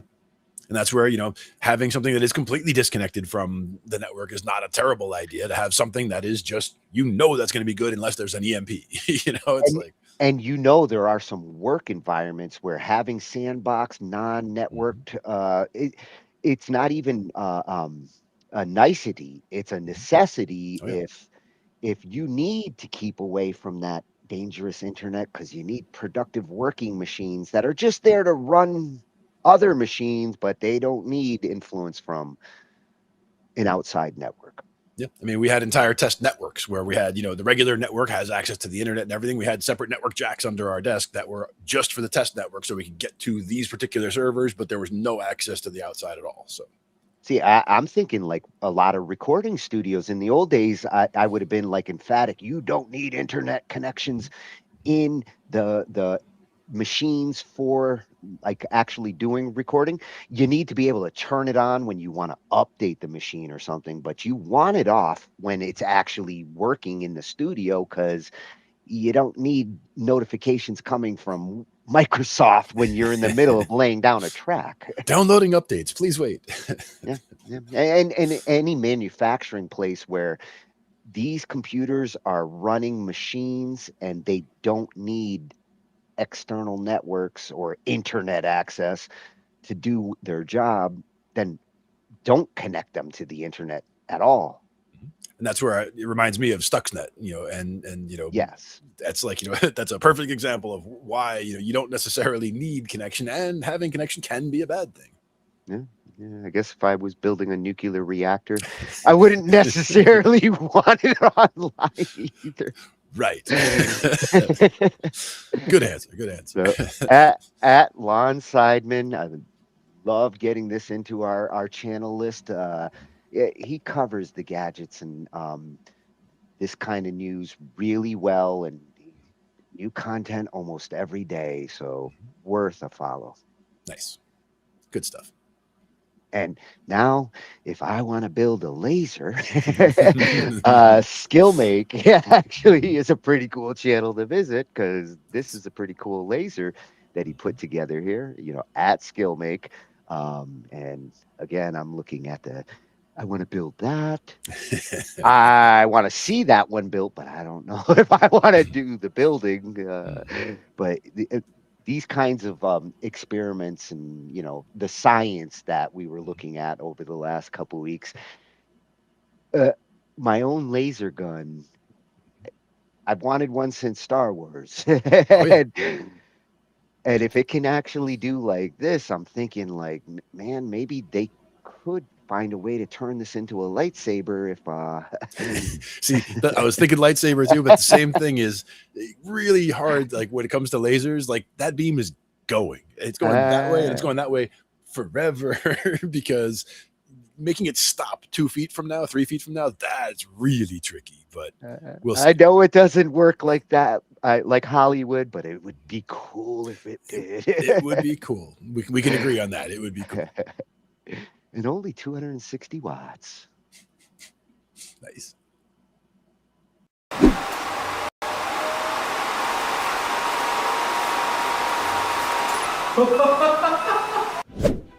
This is a 5 milliwatt laser. Basically, it's just a toy. Also, this is a 5-watt laser, powerful enough to cut almost anything up close. Next, this is a 10-watt laser. I used it to build the laser gun in my last video and actually fired from a distance. But life is this.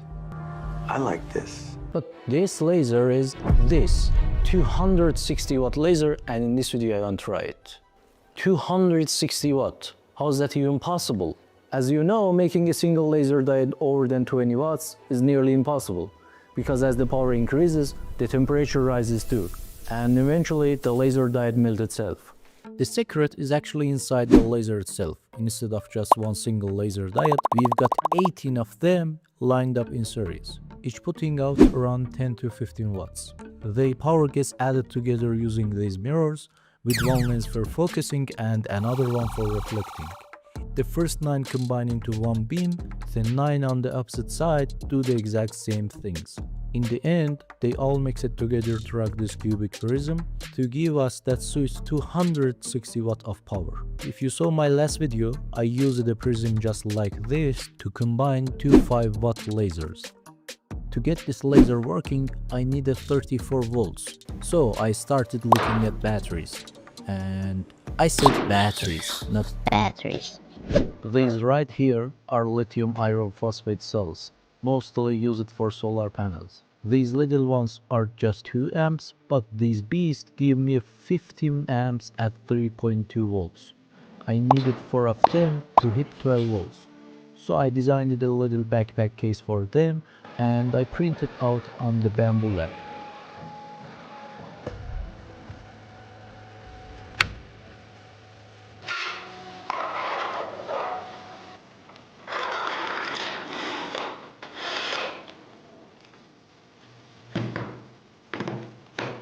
Added a 4-cell charger to keep them topped up too.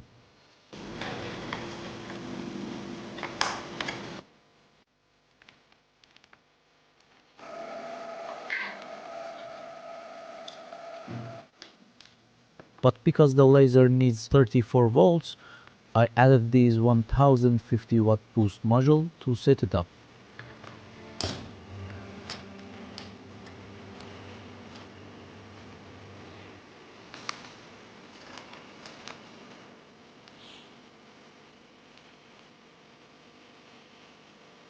Plus, with this dial, I can tweak the current, which directly controls how intense the laser gets. Guys, this is a highly dangerous build. For your own safety, please do not try this at home. Just enjoy the science.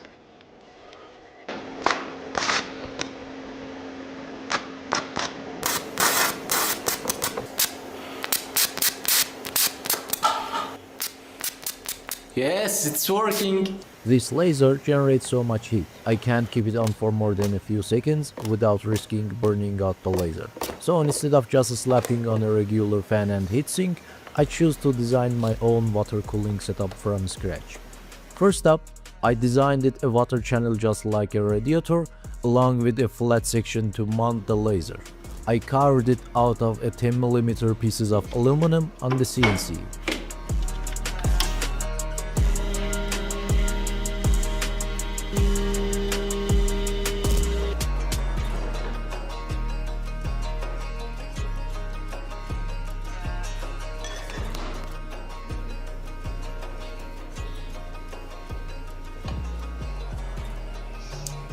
But instead of just making one, I built 2 of these water blocks for maximum cooling. I sandwiched the laser between them using thermal paste for the best possible heat transfer. The main concept for this laser was that mounted round on my arm just like Iron Man. To get a perfect fit, I took a template of my arm and I designed the housing around it. I modeled custom section for the laser, the water blocks, the wiring, the cooling tubes, and a ton of other little details. After that, I imported the whole things into my Bamboo studio, making it super easy to set up all the multicolor parts. I printed these parts on my Bamboo Lab X1 Carbon. And big thanks for them to sponsoring this video. Seriously, if you want to turn your crazy ideas into reality, this is the way to go. You never have to stand there watching the print, hoping it doesn't fail. And there's no messing around with manual bed lowering. It handles everything automatically. If you've been around 3D printers, you know Bamboo Lab is pretty much the fastest out there.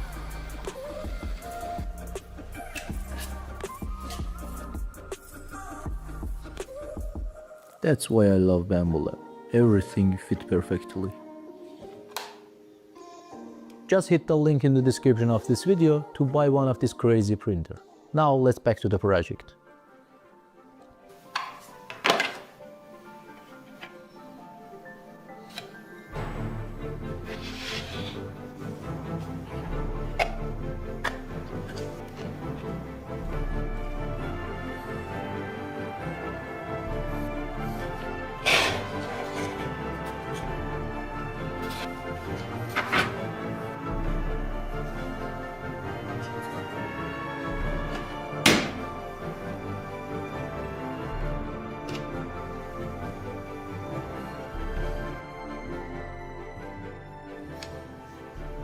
For the other side, I actually repurposed a small car heater radiator with a water pump and a chamber to remove all the air bubbles out of the liquid loop.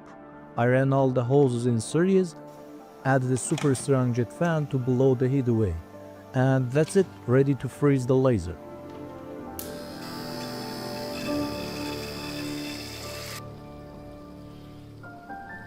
Look at that.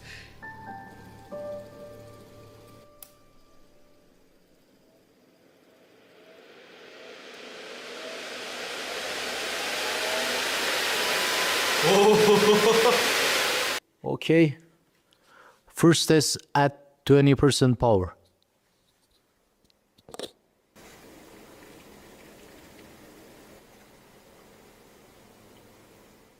Oh my god, look at that.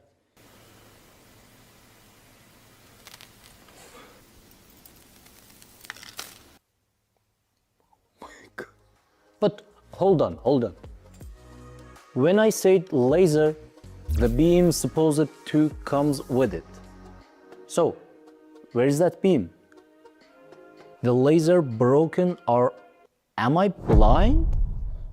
Absolutely not. The secret is in this chart, the human visible spectrum. Our eyes can only see from 400 to 700 nanometers, and every single color has its own specific wavelength. For example, it says 650, so it should be red, and sure, it's red. Or this one says 450, which means blue, and it's perfectly blue. But this one, it runs on 950 nanometers, which is completely invisible to us. But there is a problem. I actually need to see where I'm aiming. So, I have an idea.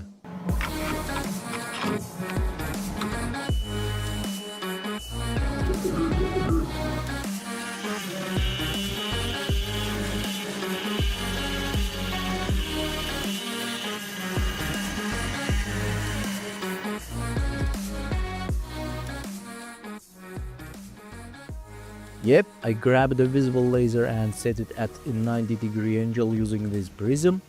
Now both beams are stacked right on top of each other. To focus the beam onto a tiny point, I added the glass lens. It absolutely has to be glass, because this laser would melt a plastic in a second. Also, I printed a safety shield under my lovely printer Bamboo Lab to protect my hand from any reflection. And finally, I added a relay and a switch to control the laser. And we are done. No more talking, let's get straight to the testing. Yeah, no, I'm sturdy like a milli rocket. Skin clear, still look young, Andy Miller knockers, money in my pocket. Don't call me a money pocket, engine get to rocket. It sound like a thunder rocket, yeah. I still love my baby even when it's toxic. Crazy like she Britney, but no, she don't shade the knock. No, Russell Wilson way I get low and stay in the pocket. I get paid and do my dance like a touchdown. Yeah, I can't do no time, don't leave that gun around. In my teens, we were acting up and running around. Now we're grown, sticking to it if it's necessary. On the ground from January to January. Never met nobody who retired when they were young.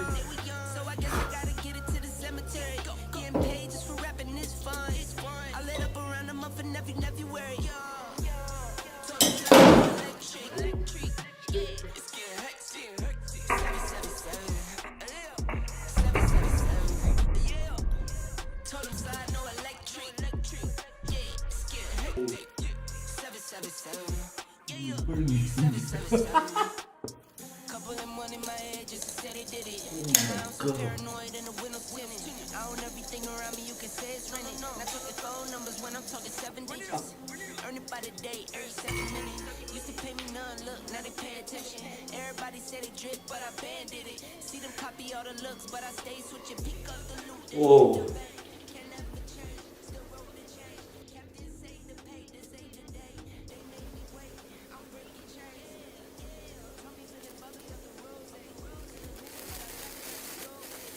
Holy.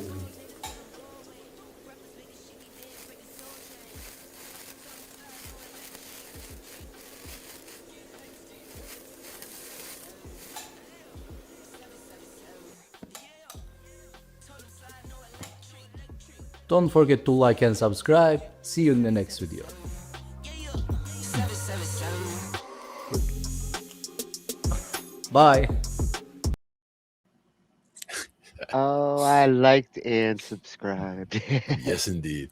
Now I know I would be the same way. Like, I would go a little too far with some projects like that, like building a whole like Ghostbuster backpack and all that. I mean, I love it. I love it. I And I would be wish the I same. was I wish I was back in high school and there was a science fair and I could actually build something like that for it. That would be like, and I'd do just like him. I'd shoot at everything. Oh, I'd see how it does with glass, with metal. Uh, Wild stuff there. does it blend? Does it laze? Yeah, that's the question. Can the laser melt this? Razor blades, cut them right in half. Sure. We're not at pew pew yet, but we're getting there. Yeah, If you can make it shoot little bursts, and if you can get them to light up like Hollywood, we are Star Wars. Yep. There you go. Laser blasters. Yeah, these are fun projects that he gets to build, and I want a bamboo too. Yeah. oh, for sure that bamboo, like that's hey Santa, like that. I could build an Iron Man suit with something like that. Yep. I've seen some people, they 3D printed a Lamborghini or whatever. It's like yep, you can do that bit by bit. And it does seem to be clean and fast. Like we are going to have a 3D printer night because I've been going down so many rabbit holes there. I would love to be able to do 3D printing and have my own CNC machine and carve up some metal and be a fun day. And then a blacksmith forge at some point. Make some swords and all that kind of thing. Yeah. Yeah, I'd love to make a sword. Exactly. Especially if I can make a laser sword. Hey, skill make. There's your next project. Nice. Not just laser etched. Yeah, that was fun. And I feel like I safely built a laser without blowing up the house. Exactly. Now, can you imagine if, when we were kids, imagine having access to a bamboo and having access to all these kinds of things at that age with the curiosity that we would have had, like to build stuff. We'd be making all kinds of crap. And I would be in a science fair. If I had those kind of toys, then yes. Yeah. Let's go win the science fair. Making new science. Yeah. So and to continue with lasers, this one's not a pew pew light kind of laser, but it's a sound laser, which I was like, I have heard of a couple of different techniques and things here. I mean, they're doing some crazy stuff with sound nowadays, and sound weapons. They're real. They're out there, and I'm wondering, like, is this something that would be a weapon or possibly like a hell of a way to like push your song out on stage? Like, I'm gonna send it straight to your ears. I like that image too. The shot glass up on the top there, like electricity branching through the glass. Yeah, this one's coming from Electron Impressions, freshie for us. The only place I could find a sound laser, at least one that wasn't one of those like military grade crowd control ones, because it's possible this is a mini version. I don't know. Yep. But he made a sound laser, and I mean, it looks cool from this view. Yeah. See what it's all about. Yes, we're gonna have to crank this one. Have you ever needed to yell out to someone far away in a crowd without causing a scene? You could use a megaphone to be loud enough, but while effective, it's hardly subtle and pretty much guarantee that everyone in that crowd would hear you. After all, basic intuition is that sound should spread out in all directions from a source, reflecting and diffracting until it fills the space. But what if you could build a device that defies that intuition? It turns out that with simple electronics, it's actually possible to easily modulate sound onto an ultrasonic carrier wave, and this allows us to trick the air into delivering the audio only to a specific region in space. Today, I'm showing you how to build a device that does just that, breaking common understanding of how sound should work and allowing you to shoot sound as if it has both the directional precision and intensity of a laser. But before we get into the specifics of this device, how about we go over the principles of acoustic transmission in air that make using ultrasound so much different from audible frequencies? Now, the fundamental idea here is that directivity of a sound source is determined by how large that source is compared to the wavelength of sound it produces. If a speaker is small relative to the wavelength, which happens to be the case for almost all handheld devices playing audible sound, the waves diffract around the edges and spread out omnidirectionally. This means that to get a tight laser-like beam with normal audio, you would physically require a speaker face about the size of a billboard. And since I wanted this device to be handheld, I couldn't change the size of the source, but the easy workaround for this is to change the size of the wave. By jumping up to 40 kilohertz, our wavelength drops to just 8 millimeters. That means that a small, centimeter-sized emitter is now acoustically huge, a whole wavelength across, making high directivity transmission physically possible with just a single bottle cap-sized source. But we don't want just high directivity, we want super high directivity. And the only way to turn this general tendency for sound projection in the forward direction into a collimated beam is to mess around with another concept in wave mechanics, which is interference. By arranging multiple emitters into a parametric array, the parameter here being the spacing between emitters, and driving them all in phase, meaning they all push and pull the air in tandem with each other, we create a unified wavefront that is just about as powerful as the sum of its parts. This is called constructive interference. It's important to note that for an array that is in phase, this complementary action is strongest directly in front of the device, with the waves from every single transducer arriving at the same time and amplitude stacking perfectly on top of each other. But the real trick is what happens off to the sides. As long as that spacing parameter is set just right to 1/2 plus any integer times the wavelength that you're using, you'll get destructive interference that cancels out sound almost entirely off to the sides. Pretty cool, right? But even with a perfect beam, there's still an obvious problem. You can't hear 40 kilohertz. It's way above the audible frequency range for humans. So to make this actually useful, we have to rely on a property of air known as acoustic nonlinearity. Essentially, sound travels just slightly faster in high pressure air than in low pressure air. This means that when we pump out ultrasound at high enough amplitudes, the waves generated actually distort their own shape as they travel. And if we modulate our speech or even music onto that carrier wave correctly, that distortion forces the air itself to demodulate the signal, creating audible sound in midair. The effect of this is like having an invisible speaker positioned right in front of your target, making it seem to an observer almost as if the sound is being generated inside their head. It's a pretty surreal thing to experience. So now that we understand the working principles of this device's output, let's break it open to see how it works. At the very heart of this device, we have a 555 timer circuit, which is operating as an astable oscillator here, generating the 40 kilohertz square wave signal that will eventually drive our piezo transducers. To modulate or interrupt this carrier wave with the audible frequencies that we want to transmit, I simply wired one of the outputs of this Bluetooth audio amplifier into the trigger pin of the 555 timer. That way, when the audio signal is high enough to trigger, the square wave is altered for the relatively long duration of those peaks. Now, I've got to be honest, this is far from an optimized circuit, but as long as I carefully adjust the amplitude of that audio signal with this knob on the amplifier just right, it works decently well as a first iteration prototype, as you'll see later. I also ran into some grounding issues when building this in a rush many years ago. So while the audio amplifier is powered by just a 9-volt, the 555 timer circuit is actually separately powered by the 5-volt output of an H-bridge module that I picked up for just a few bucks. The modulated 40 kHz output of the 555 timer then feeds directly into the control pins of this same H-bridge.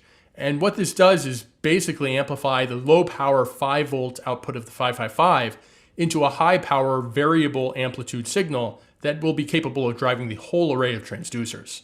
I've allowed myself to adjust this output amplitude, basically how loud the device will be, just by turning the knob on the back panel, which by changing the resistance of a connected potentiometer raises or lowers the output voltage of a small boost converter that I have sitting right in between the H-bridge inputs and my main power source, a 12-volt nickel metal hydride battery. Then finally, we have the parametric array at the end of all that important circuitry. All 73 of these 8mm diameter piezoelectric transducers have been meticulously wire wrapped and soldered in parallel, with connections at the center that run back to be driven by those H-bridge outputs, as well as a toggle switch in series with this connection that allows me to turn the device on and off. For those interested, here's what the entire circuit diagram looks like. Now that's enough time for explanation. Let's go test it out to see how well it actually works.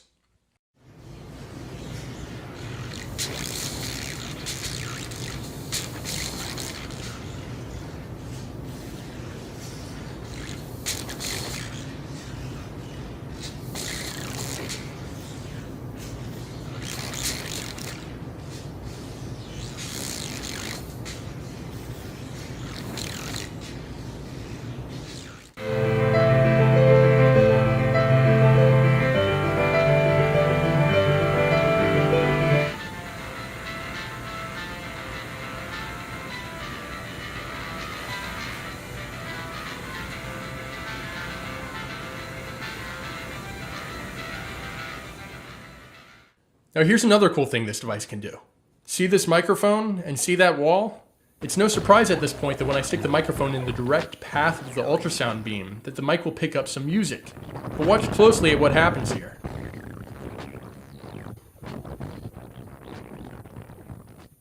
That's right. Because of the coherence of this beam, or the overlapping nature of the waves emitted, I can actually specularly reflect both the ultrasound and the demodulated audible sound it's carrying off of flat surfaces, just like reflecting a laser off a mirror. And since I've got to promote our product, watch the sound perfectly reflect off of one of our 32-inch diameter Lichtenberg figures. Let us know if you want one of these in the comments, by the way.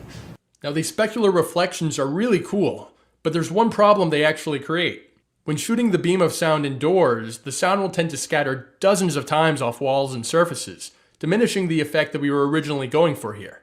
To avoid this issue and truly give an idea of the scales over which this device can operate, let's go outside and see how well directional audio is picked up from over 100 meters or 300 feet away.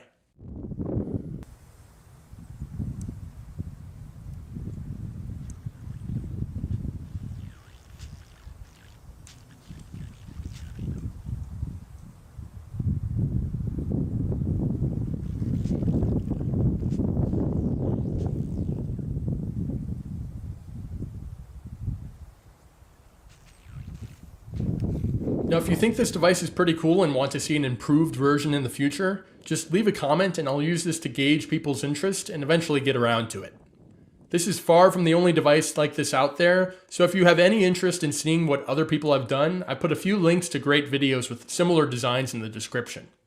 I hope this video was somewhat informative on the mechanics and operational principles of parametric arrays, but if you're an expert on these devices and saw something wrong that I said, I would be more than happy to hear where my explanation could use some adjustment. Thank you guys so much for watching, and we look forward to seeing you in the next video. Oh, it's not a weapon. Now, see, that's more of a laser speaker. I was thinking laser microphone, where it's actually picking up a conversation from a distance with a laser, but this is the other way. This is you're sending sound in a directed beam. Yeah. And if it gives the impression like the music's going straight in your head, that's pretty cool. It reminds me of what is it, that bone conducting approach where it's like the music vibrating comes the from bones inside. Exactly. The music is actually being generated in your head. And those Lichtenstein figures, that's what there was. The acrylic with the lightning going through. Very cool. And actually, at the beginning, when he said, like, imagine if you could have a megaphone, that's when I started thinking, like, oh, if you were like across a field and you wanted to, like, make it sound like you're right there in front of them, that could be useful in some scenarios. Mm-hmm. And we've actually had to look at some of those, the constructive interference and the destructive interference and the spacing between speakers. Some of that comes up when you're putting subwoofers up. If you're putting a bunch of different subwoofers across and you want to cancel it out so you're not overwhelming the stage with the sound, you could actually have it where the speakers are there, but they're blocking, you're getting the sound to project the way he had that whole, center column going straight out, but not going out to the sides at all. You can be very directional with what you're doing if you get the interference just right and the spacing just right. Oh, imagine having a couple of those on a stage aiming in different directions. And there's some interesting thoughts there. The big one is the fact that he pointed out there, if it is indoors, then you're going to have too many reflections and it's just going to basically, mess it all or get it all muddy just from all the bounces, because it's going to bounce a lot. Yeah. And the acrylics look beautiful. I like that little promo there. Very I cool. would like one of those on my wall. Yeah, for sure. At Electron Impressions. I'm impressed. Yes, indeed. Yeah, and their link tree, I put that in the chat. That'll help you find the links.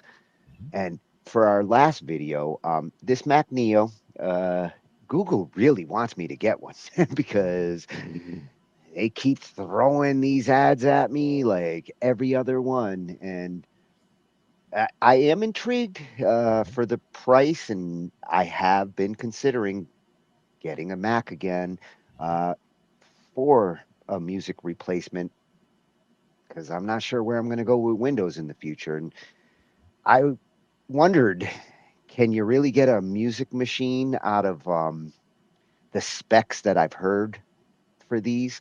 I mean, they're pretty functional machines for the $500 range coming from Apple.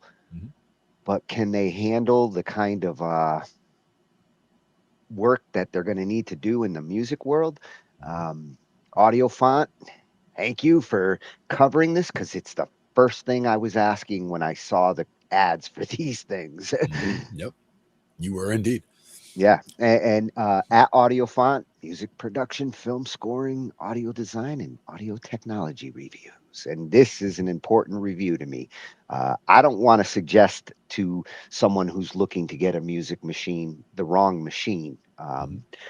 So what he comes to as a conclusion here is going to determine whether I suggest to somebody who says, I want to make some music and I need a Mac, but I only have $500. I might say get an old Mac still before getting one of these newer ones that's going to be possibly underpowered. Whereas a year or two ago, MacBook you might be able to get for the same price. And that's one of those things where, you probably would be better off. It depends, like it depends on what you're doing specifically. But to me, the real question comes down to, can this work as a music machine? And we're going to do the testing. You're going to see the testing that we go into here to see if it'll handle it.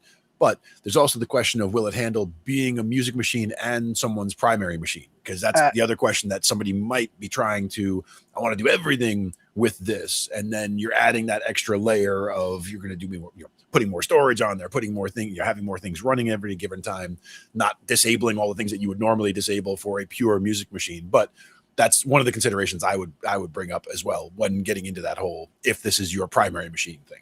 Yeah, and given what we saw a couple weeks ago when we showed they debuted it, from the specs, it struck me more as a student machine. Like if you really like your child that's going off to college, you might want to get them one of these instead of a Chromebook. It's definitely better than a Chromebook, and there's some possible video editing capabilities. I did see another video where the guy tested it for video editing, and it did the job. But music, strangely enough, in some cases, is going to be more demanding than even typical video editing these days. Yeah, and it can be. And again, it depends on the projects you're doing and the size and how many tracks and all of that. But yeah. Yeah, the reason why I like that he did it and what I see here is every DAW that would even be a consideration. Look, they got Fender Studio Pro in there, Glenn. Yeah, exactly. Everyone that would be a consideration over on the Apple side, he's got all his ducks in a row here. These are all the ones I'm wondering about. Yep, we got to check it out. Which DAWs run best on the MacBook Neo?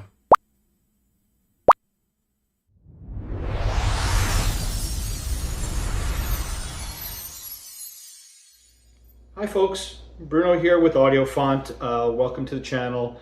This video is to cover various different popular digital audio workstation DAWs, for short, music tools that allow you to record, to see if the MacBook Neo can run a lot of the popular DAWs that are out there.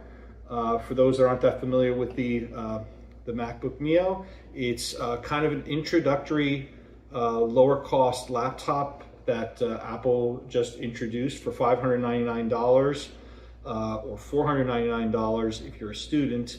You get an 8 gig laptop, aluminum casing, in some cool colors, works really well for school use, for browsing, for watching videos, doing some productivity software, all those great things. What I want to do is actually test a lot of different DAWs and see if I can break them on here, see how many tracks you can get on these, or just even see if they even run at all. So there's chapter markers here, so if there's a favorite DAW or tool of yours, I should have it listed there. You can jump to it, jump ahead to it, and then feel free to stay at the end where I'm going to kind of give a final conclusion and talk about the one DAW that just really doesn't work, or I would never run on a Neo. But in general, I was overall very impressed with it. And the only other pieces I would recommend is I used a Focusrite Solo to create audio and record audio, so a good audio interface. They do work on Neo. I'm going to have a separate video reviewing a few different audio interfaces and how well they work with the Neo. And I also highly recommend something like this hub, this USB hub. This one by Ugreen, I'll have linked below in the description. I like it because it has a power through, and it also supports up to 10 gigabits per second on both USB-A and USB-C ports, and it also has an HDMI on there. And I just plug it into the top port usually, and you can put your drive and everything in there. And then I also highly recommend an external SSD or a hard drive, especially if you're doing music and you want to store a lot of virtual instruments. So you could save, this one's actually a 512 gigabyte storage on the laptop itself. So I went and spent the extra $100 for that. That's the only option that Apple gives you, is to upgrade to that.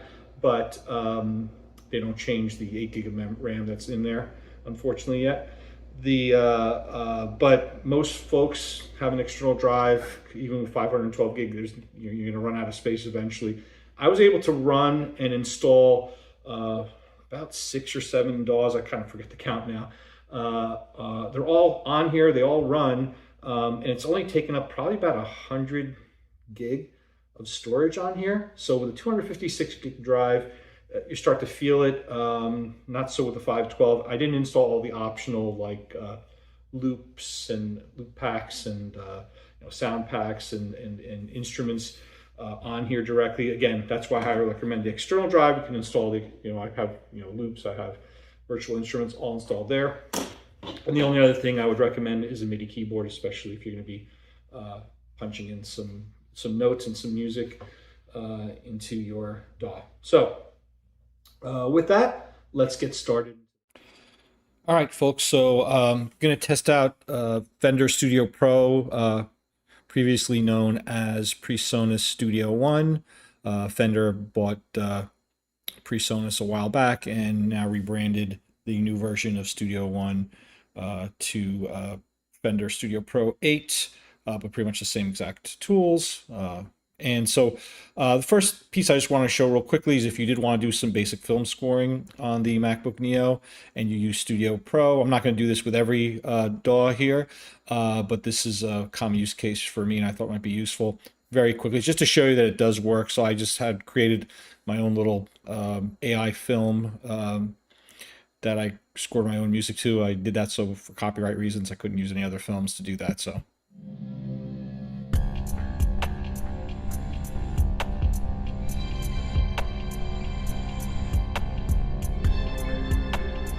there you go. So it basically works pretty well. You can, play instruments and record to it, all that kind of stuff. So yeah, it works pretty well. We'll talk about track limits and stuff in the next piece where I'm going to go just through the audio part of the Studio Pro. Okay, so now we're back into Studio Pro just with the audio tracks here, and it is a combination of and actually try to use free VST instruments. Please check out that video. I have one on free VSTs and free virtual instruments that you can use in your DAWs as well. So I'm using some contact tools. I'm actually using Spitfire Labs as well, and some audio WAV files as well. So it's a combination of different, different tracks here. Real Basics only got 5 tracks here. You saw it playing during the film scoring piece if you watch that. But it should work pretty well.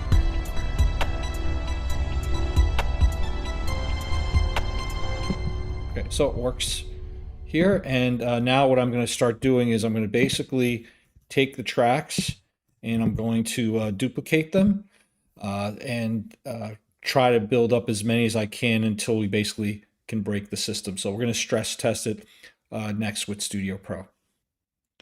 Okay, folks, so I've been duplicating tracks. I got into the 40s and was sounding okay, but then I could once in a while hear some crackling, some popping We'll see if it happens now when I play it here. Yeah, you can hear it. So 50 is where it really breaks completely. But like I said, lower 40s, I was okay. As soon as I added the last 5 tracks, I started having problems. So when I just went above about 45, I started having major problems. But yeah, I mean, it works pretty well. 45 tracks is plenty to kind of write music and record and all that great stuff in Studio Pro. So impressed with that. Impressed with how well the Neo can manage the memory and allow this to work. Okay, so loaded FL Studio here as well, and have created just some tracks here with basic beat, some contact instruments, Spitfire Lab instruments as well, a couple of wave files, audio files as well. And so let's take a listen and see how well that works.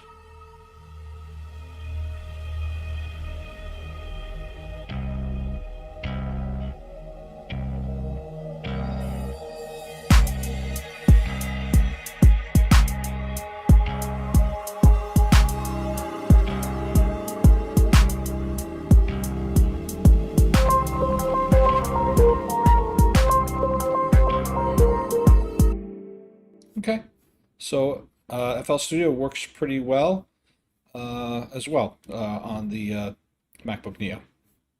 Okay, for the stress test for FL Studio, I was able to get it about 55 plus tracks, which is actually really good. I don't have my camera turned on. I was trying to, because it would start stuttering as well. Again, remember, your mileage may vary because depends on the types of tracks you have. But I do have, as you can see, 11 copies of each of the 5 tracks. So it's 55 tracks here. And you can play it here for a second and hear if it. Little pop.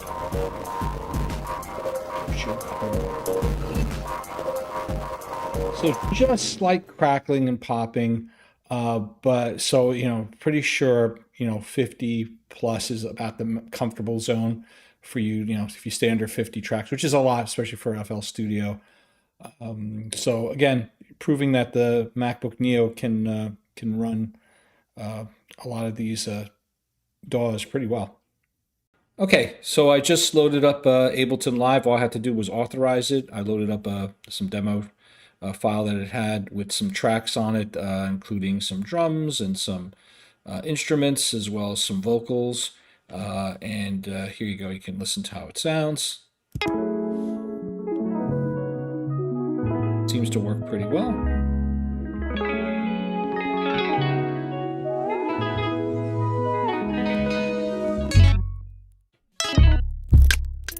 What I need couldn't. So, sounds pretty good. Like I said, works pretty well. So, no issues with Ableton Live on the MacBook Neo.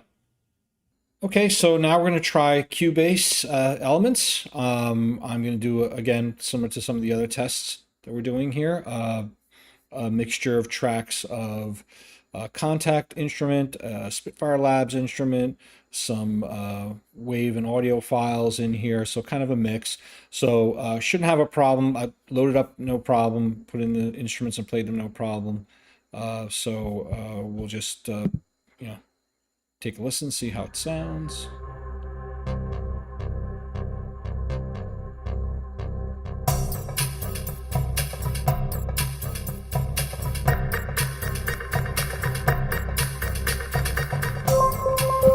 Okay, so that works fine.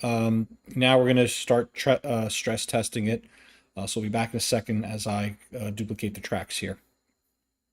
So I got it up to about 55 tracks, and it's still running okay here. So give it a. All right, so I'm able to do 55 tracks, but this is where it stops on me. So if I selected 5 more tracks, I try to go to 60 tracks by duplicating these 5 tracks. So now we're at 55. So I'm just going to select those 5 tracks and duplicate them. So it should go up to 60, and still I think we're okay. now if I duplicate it again, so we have 60 tracks there, you see. If I duplicate them again, or I try to, this is where it stops me, I believe. Yep, there we go. So it basically stops me at a 60 track count as well. So not sure if that's the limit of the license for Cubase Elements. You guys can tell me in the comments. But the fact that I can run 60 tracks on here and use my recording software shows you that Cubase can perform pretty well even on this limited amount of memory on the Neo. So so far I've made 6 copies of 7 tracks. Again, a combination of audio tracks and MIDI, using some heavier and lighter mixes of contact instruments and Massive X. And I still actually am pretty good. Starting to have a little issues when I try to stop and pause. Let's hear it now. You'll hear. I'll get some crackling and things like that. So that's kind of where the breaking point was. Probably around the 40 track mark. Again, your mileage may vary. Okay, so here we're going to do something similar with Logic Pro.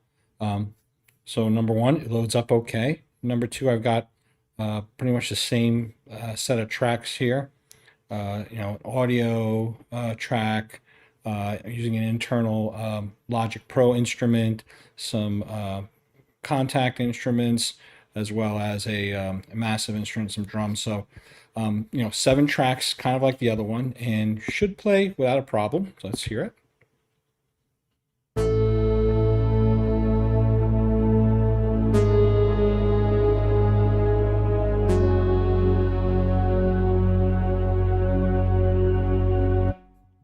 Okay, sounds pretty good. Now we'll do the next step, which is going to basically copy off this and create multiple sets of it and try to stress out the system and see how many it takes till it basically breaks. Okay, and I think we have our answer here. I ran 35 tracks and it went okay. And now I just copied another 7 tracks. We're at 42, similar to what we had on Reaper. And as you can see, as soon as it hits some songs, it overloads here. So we're basically hitting a similar threshold. So comfortably probably 35, maximum close to 40. You're going to start seeing these kind of issues. But hey, again, for an 8 gig laptop that's basically $600, it does a pretty good job. So again, okay, so when trying to run Pro Tools, the first message you get is that you can't run the video engine. That's fine. I think that's just a standard issue problem with Pro Tools on Apple Silicon in general. Had some issues running Pro Tools. Actually froze at one point when I only had 8 tracks running.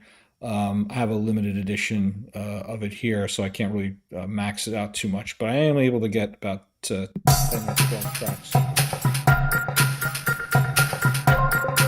I can get 10 or 12 tracks running on here, so I guess it's okay for small workloads, or if you're just going to do some mastering of some final audio files, so you don't have too many audio files in here. But I don't think Pro Tools is really optimized that well in general for the Mac, and has some trouble on the Neo with the 8 gig, so it struggles a bit. So probably would be the only one that I've tested so far that I wouldn't recommend running on the Neo. But if you need it and you only have a few files and you just want to have the tool available, you can give it a shot. Hey folks, hope that was helpful. Some surprises there with Pro Tools not running at all pretty much, and all the other ones really doing pretty well. I gotta hand it to Apple. This MacBook Neo, for a low-cost entry type of laptop, is built pretty solid, works really well. It's very snappy, and you can actually do some studio work on it. It's a great little portable laptop to bring with you on the road and just kind of sketch out some ideas and even do some work on it if you want to, especially if you're new to this hobby, profession, whatever. Please feel free to comment below if there's anything I missed or anything you'd like to discuss, and subscribe, like, I appreciate it. Helps me build up this channel and produce more content like this for you. And hope to see you on the next one. Oh, you didn't miss a beat. Answered everything I wanted to know. Exactly. Yeah. And good time. And again, on 8 gigs, that is impressive. Yeah. Yeah. He's right that, like, for what you're paying, I mean, you shouldn't over expect. You're getting pretty good results there. I like the stress test approach he took with each one. He had a nice variety of different style tracks, some VST instruments, some audio, MIDI. That would be like a typical scenario for me, 40 to 60 tracks, a little bit of all of that. Exactly. And that's the thing is for you, it's not just multiple copies of the same thing to stress test. For you, those are actually all tracks. Like they're actually all in there. Well, and he also made a good point that your mileage is going to vary depending on your project and your songs and the length of them. The really interesting thing there, seeing Logic and it's Pro Tools, yes, not surprised that it didn't run that great on a low end Mac. Never does on the low end ones. On the high end ones, the only reason I'd be using Pro Tools is over on the Mac side. It sucks on the Windows side. So it probably won't work with an 8 gig configuration and the lower end, the video that it's not compatible with yet because Apple's taking their sweet time there. I wouldn't even want a machine like this to do something like Pro Tools editing. Right. At that point, you're already on a more professional level machine. Yeah, and Logic, I was a little surprised. I thought it might be more efficient because it is like made for Mac, native to it. It seems like it recognizes when it's getting resource overload, and that's the message you start getting when you get to too many tracks on Logic. The other ones they won't tell you they're overloading. They'll just overload and you'll hear the cracks and pops. And I'm really surprised how far he got with Cubase. Cubase is kind of heavy on the Windows side, but Steinberg's been doing some homework on the Mac architecture. Nice. Yeah. Solid test all around. Yeah. Reaper would be the one that I'm curious on all platforms because that's the one I kind of want to use on all platforms. Exactly. That's a good choice. Yeah. Awesome testing there. Exactly what I wanted to know when I heard about this Neo. Exactly. And, the space is another thing where, the one model, they said 256 gigs, I think, and the other one was 512. Like the upgraded one was 512. To me, that's light for storage. But again, you can expand storage externally. We've talked about that. So. Well, if you're going to buy one of these, it's worth the extra $100 to go with the 512 one. Because the other thing with the 512 one, if you do want to use the fingerprint, or what is it, the recognition, Apple has their way of like protecting it with biometrics, and you only get that option with the 512 upgrade. Right. I used to like that actually with, I want to say it was one of the ThinkPads, back a while ago. Yeah. IBM kind of revolutionized the idea of, my fingerprint, I can use this computer. Yeah. I kind of liked that when it was there. Yeah. And I would like to utilize like biometrics in that. If I never had to remember another fucking password for anything, if I could just do this, it would be worth it. Yeah. And again, we've, the technology's there for sure, because they were doing that already, 30 years ago when we were doing, some of the investing stuff. They had to actually authorize with a thumbprint and actually a card, like it was a barcode scanner, but scan this card and thumbprint, and then they can do their trades, Yeah. That's the industry where they actually started incorporating that, going back almost to the 80s. I mean, yeah. This was in the mid 90s when I was doing it, but yeah, exactly. Yeah. We will definitely do a security night once I flip myself around. There he is. We'll definitely do a security night, and the biometrics and the new options that you have nowadays is something that I've been wanting to go down that rabbit hole. Yeah, and I am a fan of the whole thumbprint for security. Like whether it's the phone, the phone does remember the password, so I can just sit there and here's my thumbprint, and boom, I just get into whatever. And I get that, yes, if I was incapacitated, somebody could use my thumbprint and get into my stuff. But if I'm incapacitated and they've got my phone, I've got other problems already. If they don't get my thumb, they'll get my password some other way. Yeah, exactly. I mean, nothing's supposed to be 100%, but at the same, the whole fraud protection thing, it's kind of like with bank accounts. Like in the early days, if you had, someone stole your identity, like you had to go through all these hoops to prove something, but it happened so often that now it's like, you just, oh, somebody stole my identity. That wasn't me. And it's very easy to, get out of that situation. The funny thing, the first time that I had a bank account compromised, I was in Texas, and the bank that I was using had this new a debit card with your picture on it, and the whole thing was like, it's even more secure because it's got your picture on it. It can't be used unless person using it sees you, and it's that picture. And that card got hacked, and somebody bought like $3,500 worth of Radio Shack shit in Jersey.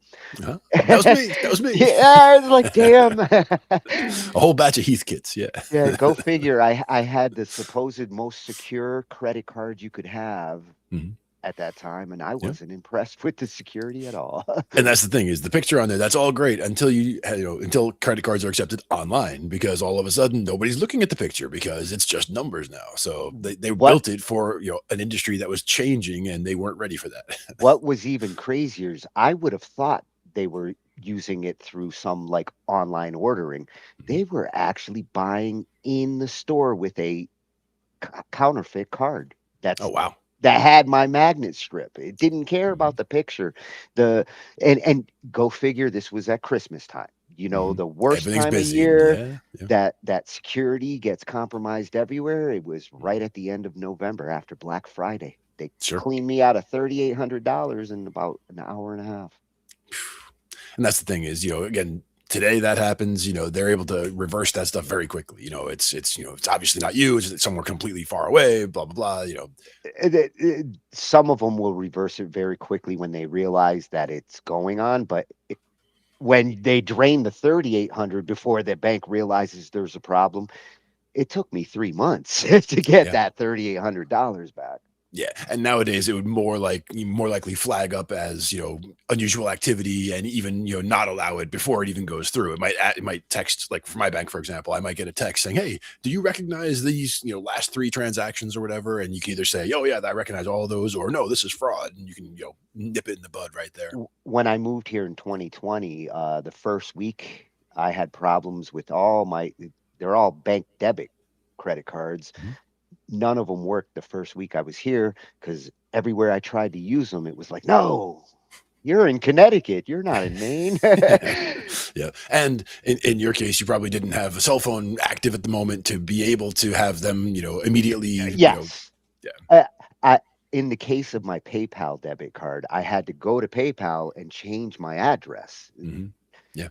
They had me still in my Connecticut address, so they were like, nope. No other state, I can't use it. Yeah. He lives here, he can't be there.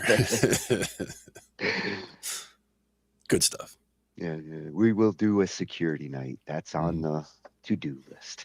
Oh yeah, for sure. And again, sometimes it's music, sometimes it's tech, sometimes security. Like we figure it out. But there's always something cool to go and check out. Yeah, and there's news every week, it seems now. So we're going to be keeping up on a lot of that. Some of the groundbreaking stuff, like these lawsuits we saw tonight, these are setting precedents, changing time. Oh, yeah. Other cool stuff, like getting a bamboo. I want to get a 3D printer. I mean, I would be dangerous. Like I already don't have a lot of room here, and I would just be making more stuff to take up more space. And it's like, I don't know if that would really help, but it would be fun. Yes, I want one. Maybe next time, or maybe they'll send us one. Yes, if we ask very, very nicely. Bamboo for Christmas.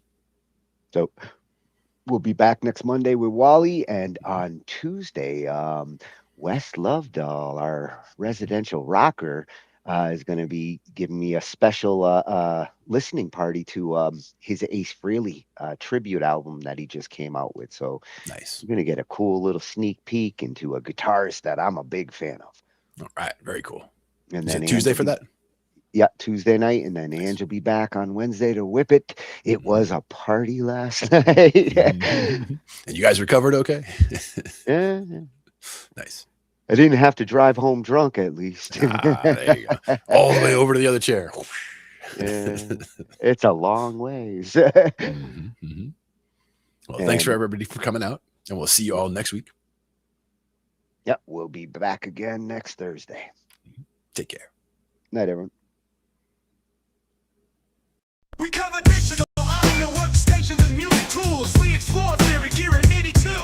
How to arrange, compose, and the art of arranging. Taking a look at AI and how the times have changed. On a PC or a Mac, and even with a mobile device, we'll be talking about it all every Thursday night. From software to plugins and synths that entice. Dive deep into tech and let creativity take flight. Talkin